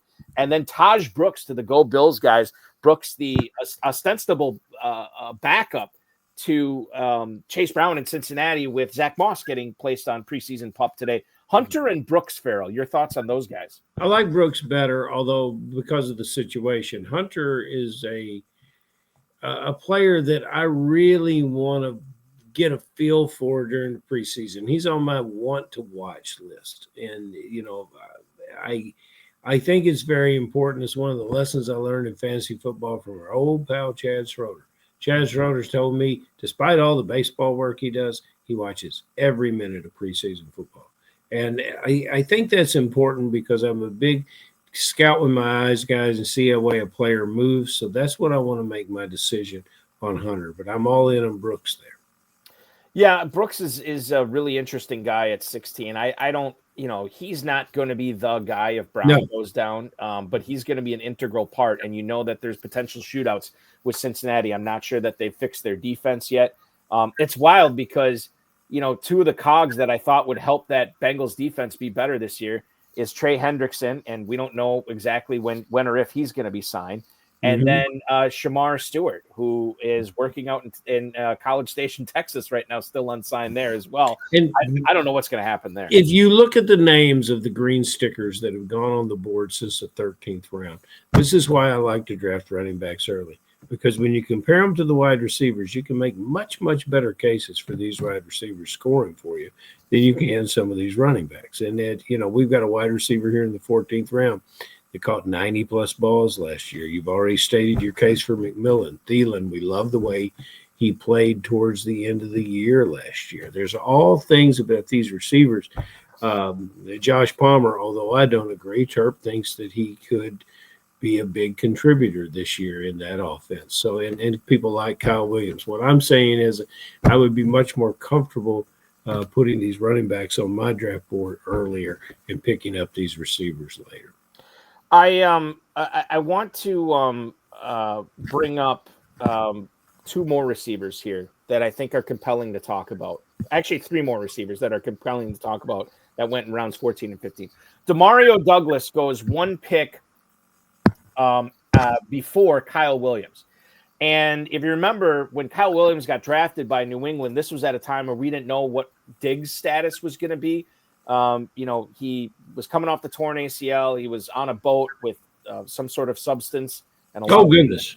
And yeah, it was wild, right? And so Kyle Williams got pumped up. Darren Armani put this tweet out at Fantasy Mojo on X that Demario Douglas is one of the highest risers over the last couple of months in the FFPC Big Gorilla. People are really starting to like him and how he fits into this offense. And quite frankly, I think that I'm down with the drafting Diggs and I'm down with drafting Douglas. And I'm kind of pushing Kyle Williams to the side. Now, Williams could turn it on at the end of this coming year, but I think the majority of the season it's going to be Douglas and it's going to be Diggs. As of right now, reserve the right to change my mind based on more training camp that I see. Marvin Mims in round 15 to John Zaleski. This is a player I don't think I'd ever draft in a managed league unless I really screwed up my receivers. But in a best ball league, knowing how they want to use this guy, knowing how explosive he is, knowing I never have to worry about starting him, hashtag better in best ball. I love that pick for John Zaleski there. And I think he needs some help at receiver. I mean, this is a team that I mean, he didn't take a receiver until round 4. So he's got Moore, DJ Moore, Cortland Sutton, Jacoby Myers, Jaden Higgins. And then that's it until round 15 when he takes Mims. So I think Mims is really going to help him out there. Sort of the yin and yang, because then the next pick he took Wan'Dale Robinson, the guy that doesn't have very many spike weeks, but he'll give you 11, 12 points seemingly every single week. And then the final receiver I wanted to talk about in the 15th round, Quentin Johnston, going to Rob Vieira, who he takes Kyle Williams in the 14th. He takes Quentin Johnston in the 15th. Say what you will about Quentin Johnston, but Mike Williams is no longer a Charger. You got Ladd McConkey. You got Trey Harris, who I guess is making plays, and Justin Herbert talked about him. But I think it was Jim Harbaugh. It was either Jim Harbaugh. I think it was Jim Harbaugh that listed all the receivers that they're going to have to count on with Mike Williams not being there anymore. Right. And maybe this is nothing. Maybe it's something. Trey Harris, he listed like 5th. So there's that. So say what you will about Quentin Johnston, but I think that could pay off in round 15 as well. He's had a nose for the end zone this past season. That could continue this year. So that little pocket of receivers that we see, Mims, Douglas, Johnston, I really like those 3 right there, Farrell. I do too. And remember all the talk about Jalen Coker last year and Xavier Legette. The talent of these players hasn't gone anywhere. And they contributed in their first year in more difficult situations than we perhaps imagined when they first started. But I think that's tremendous value as we go even into the 17th round. The tight end collection has been interesting tonight. We talked about the deep end with Andrews, Theo Johnson, and Arroyo. We also see 3 tight ends for Zaleski and Njoku, Otten, and Waller. You look at Dwayne McFarland, who we haven't talked about his team. We should really talk about his team coming up here pretty quick. Colston, Loveland, Mason Taylor, and Juwan Johnson. I think that'll be the jumping off point here. So he waits until round 8. And by the way, Dwayne McFarland, who is a huge fantasy star at Fantasy Life right now, he got his start on the High Stakes Fantasy Football Hour podcast like a decade or so ago when we had him on to talk FFPC. And you can just tell this guy was a brilliant guy from the get-go, and he's been crushing with Fantasy Life. Loveland, Taylor, and Juwan Johnson, Farrell, waiting until round 8 to draft his first one, and then waiting until round 14 to draft his second one. And oh, by the way, his top 2 tight ends are rookies. Maybe this is a pick to win strategy. One of these guys, and maybe both of them, could pop off this year for Dwayne. I don't think so. Neither one? No, I don't think so. I don't think that's a strategy that you can utilize to work through these 11 competitors that you have. I could be wrong. I would like to see where was the value added by punting tight end to this point. Well, he pounded receivers early on with Lamb, McConkey, Hunter, and Olave. That's great. That's great advantage. That's and that helps. Now I'll say this too. Let's look at his running backs. He's got Breece Hall and he's got Caleb Johnson as his top 2. Caleb Johnson, I'm more down on Johnson. I think I'd rather have Jalen Warren at cost rather than Caleb Johnson this year. He gets Quinshon Judkins in the 10th. Now, he does back that up with Dylan Sampson in the 12th. If you're taking Quinshon Judkins in the 10th, knowing how undecided his situation is right now legally, do you think drafting Sampson in the 12th is enough, or do you think you need Ford? How would you handle that if you're taking Judkins, Farrell? We had a commentary earlier about a Cleveland Browns stack, and that's how I would handle that. Okay. I would stay away from it. But I see tight ends here, and I see tight ends that he could have possibly gotten later, like Likely, who has a terrific upside in case anything happens with Andrews. Henry, who 68 catches last year, should see more end zone this year. The aforementioned Theo Jones. There's just a lot of guys that I like better than what he did at this position. Dan Amato's team, we have not talked about his squad as well tonight. Let's talk about it right now because Sean Green says on YouTube he's not sure he's a fan of it. Steph Miller also said that her least favorite team in this draft tonight is indeed Dan Amato's team. I can't show the whole board on here, but I can tell you right now, the running backs are Derrick Henry, James Cook, Alvin Kamara, Javonte Williams, Jerome Ford, Zach Moss. I have no problems with that backfield. That's pretty strong. The receivers, Amon-Ra St. Brown, George Pickens, Stephon Diggs, Cooper Kupp, and Joshua Palmer. A little bit weak there. Tight ends, Travis Kelce, Dalton Kincaid, Hunter Henry. I think that's fine. The quarterbacks, he's going volume here. Jared Goff, CJ Stroud, Aaron Rodgers, Russell Wilson. I think the Russell Wilson pick might have been overkill. I think he might have been fine with those 3 quarterbacks. I think this team lives and dies with the receivers, Farrell. St. Brown, is coming off that offseason knee surgery, which we think is, at least I think it's going to be fine. Pickens is now the number 2 option, maybe the number 3 option in Dallas, as opposed to being, the number 1 in Pittsburgh. Diggs is still coming off that ACL. Cooper Kupp looked like dust towards the end of last season. So, and Joshua Palmer late. I mean, I don't know. That's sort of a wild card there. But when you talk about the receivers here on this team, I'm not worried about any other position for Dan Amato as much as I am about these wideouts. Yeah, but these are some of the better names of fantasy football over the last few years. Yeah, and Dan probably thinks that in his 12th position here that they are falling to him. These are some of the guys that he has previously drafted and lived with, and he feels successful with them.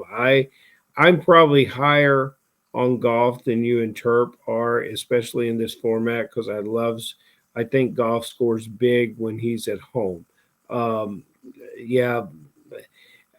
I can see why some of the drafters don't, or some of the chat room players don't necessarily engage with this team because there's not a lot of newness in it. Mm-hmm. However, I think all of these players still got a lot of game left in them.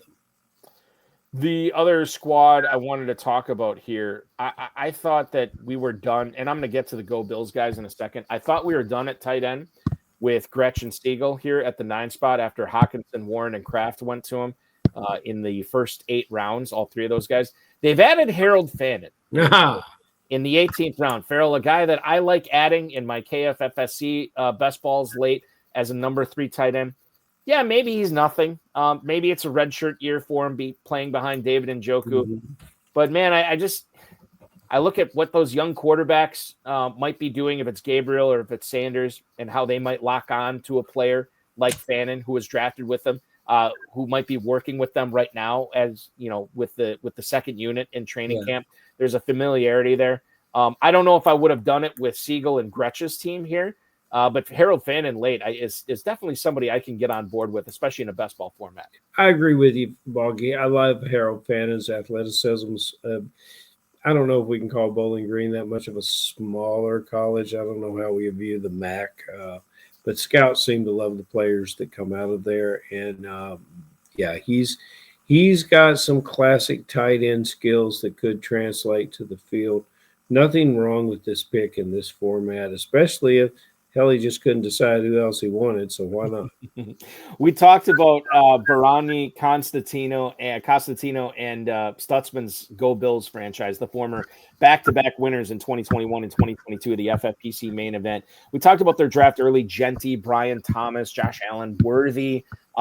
They've added Travion Henderson, David Montgomery, Jalen Wright, Taj Brooks, Keaton Mitchell to that backfield. Ridley, Khalil Shakir, Egbuka, obviously we talked about. Trey Harris, I think, was a little bit early for my liking, but I recognize the upside that Trey Harris is going to have there. They have not gone back to the receiver since then. We'll see what they're going to do here in the 19th. Maybe they add somebody here, but they've been pounding tight ends the second half of the draft, Farrell. None in the first 9 rounds. And then they get Janu Smith, Brenton Strange, Ja'Tavion Sanders, and Dalton Schultz. If you are going to avoid tight ends in the top 9 rounds, do you feel like you have to draft 4 of them here? Well, then you overpay for it. And these guys are not going to put up, Smith possibly, but these guys are generally not going to put up the kind of numbers. And Schultz's career is declining in Houston. I admire the player a lot. He had some drop issues last year. No, this is why you don't avoid tight end in the first half of the draft, because you spent 4 spots on it to the expense of some of the other positions, and they're not going to get enough points out of these guys. I'm just looking at this right now. Am I seeing this right? I think I am. They have 19 players on their roster, Farrell. 12 of those 19 are either rookies or second-year players on this squad. So what did Sammy Hagar say? Youth is king, and it certainly was here for the Go Bills franchise. Ja'Cory Krosky Merritt, by the way, joining them, and Sean Green said that's a great pick. I don't know what to think about Krosky Merritt. Have you made up your mind on what this guy is? I mean, I've drafted Austin Eckler a few times, Brian Robinson a few times. I don't know how Krosky Merritt fits in year one, unless, I mean, maybe he fits in if one of those guys goes down. I haven't been getting a whole lot of JCM so far. I've drafted him early. It's a wait and see approach.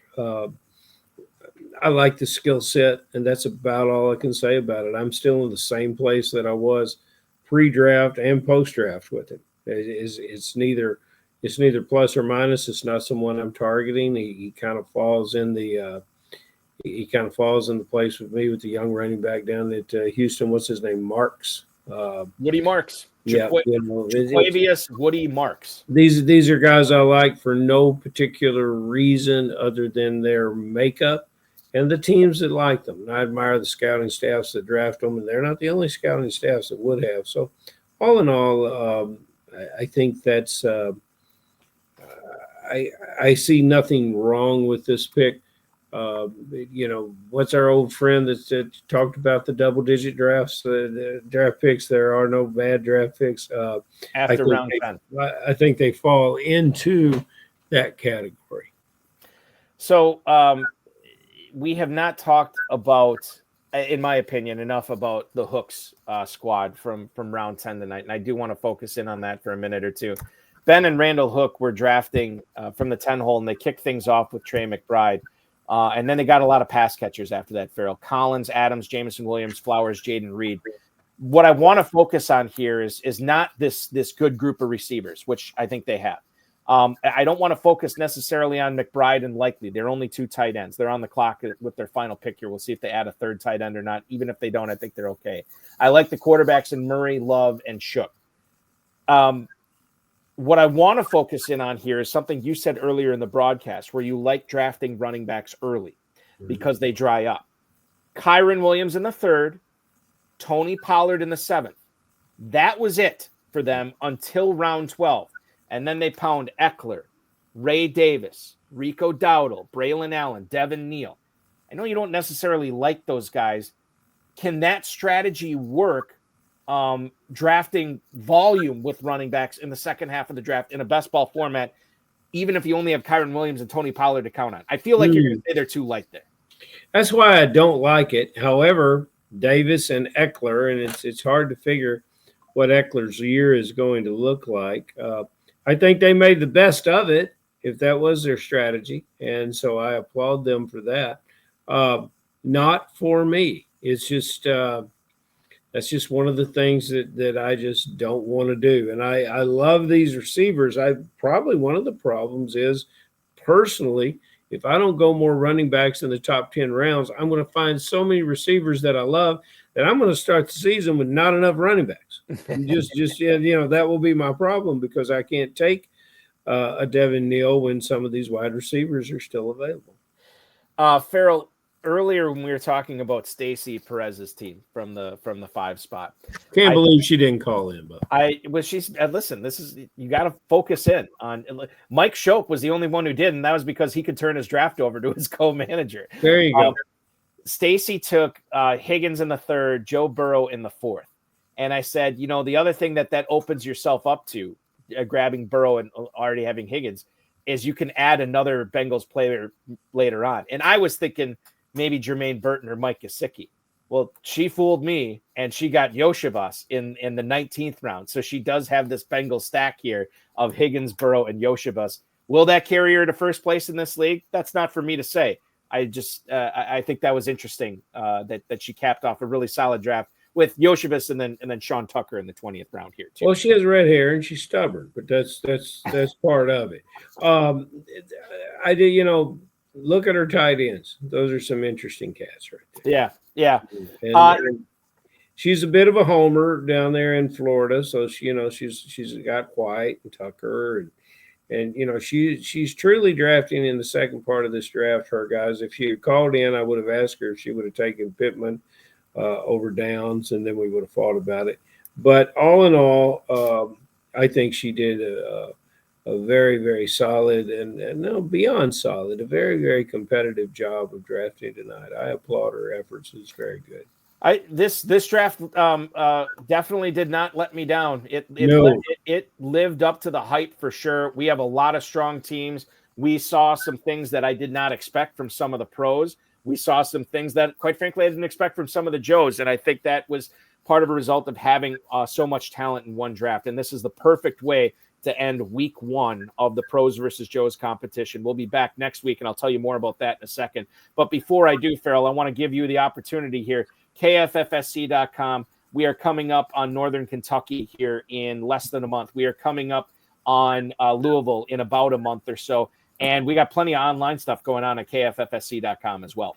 We do, and the response has been very, very strong from the listeners and a number of new players coming in. We've talked to a couple of the old guys this year that have actually chosen to retire from fantasy football. We're going to miss them terribly, but the thing that keeps our group together is the continuity of the people that play in the league every year. And it's a celebration of having them here. And Michael joined based on the Krautwurst referral. And that's what it's about. And we'd like to invite, Scott Fritz, who was joined us on the show, picked out 2 teams this week, and he's coming up just for one day. But we have a 3-day activity there at Caesars Southern Indiana, which is our Louisville home for drafting. And we have the Sunday previous to that in Northern Kentucky at the Cincinnati Airport Marriott. And we've got spaces still available. We'll find a way to get you in live where you can be part of this. We've opened up the big payback bulky at 4:30 Eastern time on Sunday afternoon. We've opened that up for some virtual drafters. And the difference of drafting online while the other members are drafting live is that you will get to bid for your draft spot along with the live players. So if you want that Jamar Chase, you can stand up and use your fab money to get him. One of the things we don't talk about enough in Kentucky, you can use your fab money to buy whatever draft slot you want. It's each slot is auctioned off. It's a lot of fun. You can join us live or online, KFFSC.com. See you in Northern Kentucky, see you in Louisville. Hopefully you're there. Mike Schopp will be in Louisville this year, which I'm looking forward to seeing him as well. Farrell, another great show tonight. We will continue to check out everything in all the leagues at KFFSC.com. You and I will reconvene this Friday with Rob Tomasino, who drafted in the Sunday night draft this year on the High Stakes Fantasy Football Hour. I will talk to you then, my friend. See you, brother. That is Farrell Elliott, the definitive commissioner of fantasy football, ladies and gentlemen. And that will complete our broadcast tonight of Pros versus Joes number 3. Wow, so much fun. I want to thank so many people, Mike Schopp, Darren Armani, Dave Tripoli, Farrell Elliott, the FFPC, our producer and mutual friend Rob, our audio engineer, my best friend Bryce, and of course, all of you viewers and listeners checking this out. Now, here's what's going on the rest of the week. So Thursday, Pros versus Joes is going to take a respite until Sunday. I'll tell you more about that in a second. Insider Access, presented by the FFPC on the Better Sports Network, is going to air 7 o'clock until 9 o'clock this Thursday night. I'll be hosting along with Ryan Kramer from the Sports Gambling Podcast. Ryan Kramer will be drafting in Pros versus Joes next week, so we'll get an early preview on what he's thinking there, as well as how he's taking in all this news from training camp. So that is this Thursday. And then Friday, as I said, Rob Tomasino, multiple-time FFPC League champ. He joins us as our guest on the High Stakes Fantasy Football Hour at 10 p.m. Eastern Time this Friday, myself and Farrell Elliott. Then Saturday, no show, but Sunday we're back at it with Pros versus Joes number 4. This is the Iron Maiden draft. It will be at 8 o'clock Sunday night. The Joes include Brian Lindo, Jeff Kuzmano, Albert and Kyle Leach, Petri and Larson, Brad Petri and Darren Larson will be in this as well. Dennis and Steven Jones. Billy Van Wormer, former guest of this show, he'll be drafting, as well as Vince Staffolino, who you just heard on the road of his High Stakes Lowdown a couple of weeks ago. So a tough Joe crowd, and they'll be going up against the pros. Sigmund Bloom from Football Guys, Mauricio Gutierrez from Estadio Fantasy, Josh Hayes from Rotoballer, Dan Williamson and Bradley Stalder, the Stack Hunters from Player Profiler, will be drafting. Michael Leone will be drafting as well from Establish the Run, and then Justin Boone, now of Yahoo, is going to be drafting. That's going to be fun. Justin Boone actually is going to be making an appearance on Insider Access next month as well. So very excited to have him make his debut. Maybe we'll even get a pre-interview with him on Sunday night. Main event draft slot with the FFPC deadline is this coming Sunday. Make sure you have your teams all lined up so you get your draft slot early on August 3rd. Multiple big gorilla drafts filling up each and every day. Main event drafts are off and running as well. the best ball tournament and the Superflex best ball tournament. If you're still in best ball season, hey, that's cool. We got to fill up those tournaments as well. And they've been filling up. So take your chance there. $125 or $35 to enter, and you're looking at a $300,000 and $100,000 grand prizes, respectively. There, dynasty startups going on, and then plenty of closed 12-team leagues always going on at myffpc.com. Thank you so much for watching, everybody. This channel will be live again on Thursday for FFPC Insider Access. Pros versus Joes resumes 8 p.m. Sunday night. Farrell, myself, Terp, and so many more. Hope you can join us. Thanks for watching tonight. Really appreciate each and every one of you. Your week officially continues now.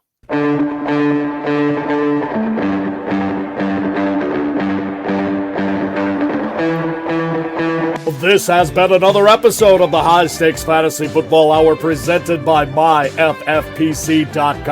It was broadcast live and was watched around the world. Balky and Farrell will be back next week with more analysis, more interviews, and more advice from guests much smarter than they are. Thanks for watching, and we'll talk with you again next week. And I'm not just pandering to you. The audience that we had, the live audience tonight on YouTube, was awesome. On Facebook, on X, it was fantastic. Thank you so much for your support. Makes these Pros versus Joes drafts that much more fun. And we're going to have more fun next week. 3 down, 3 to go. It is the kickoff to fantasy football season. Get in some drafts right now with the FFPC to celebrate. And I'll see you in those draft rooms.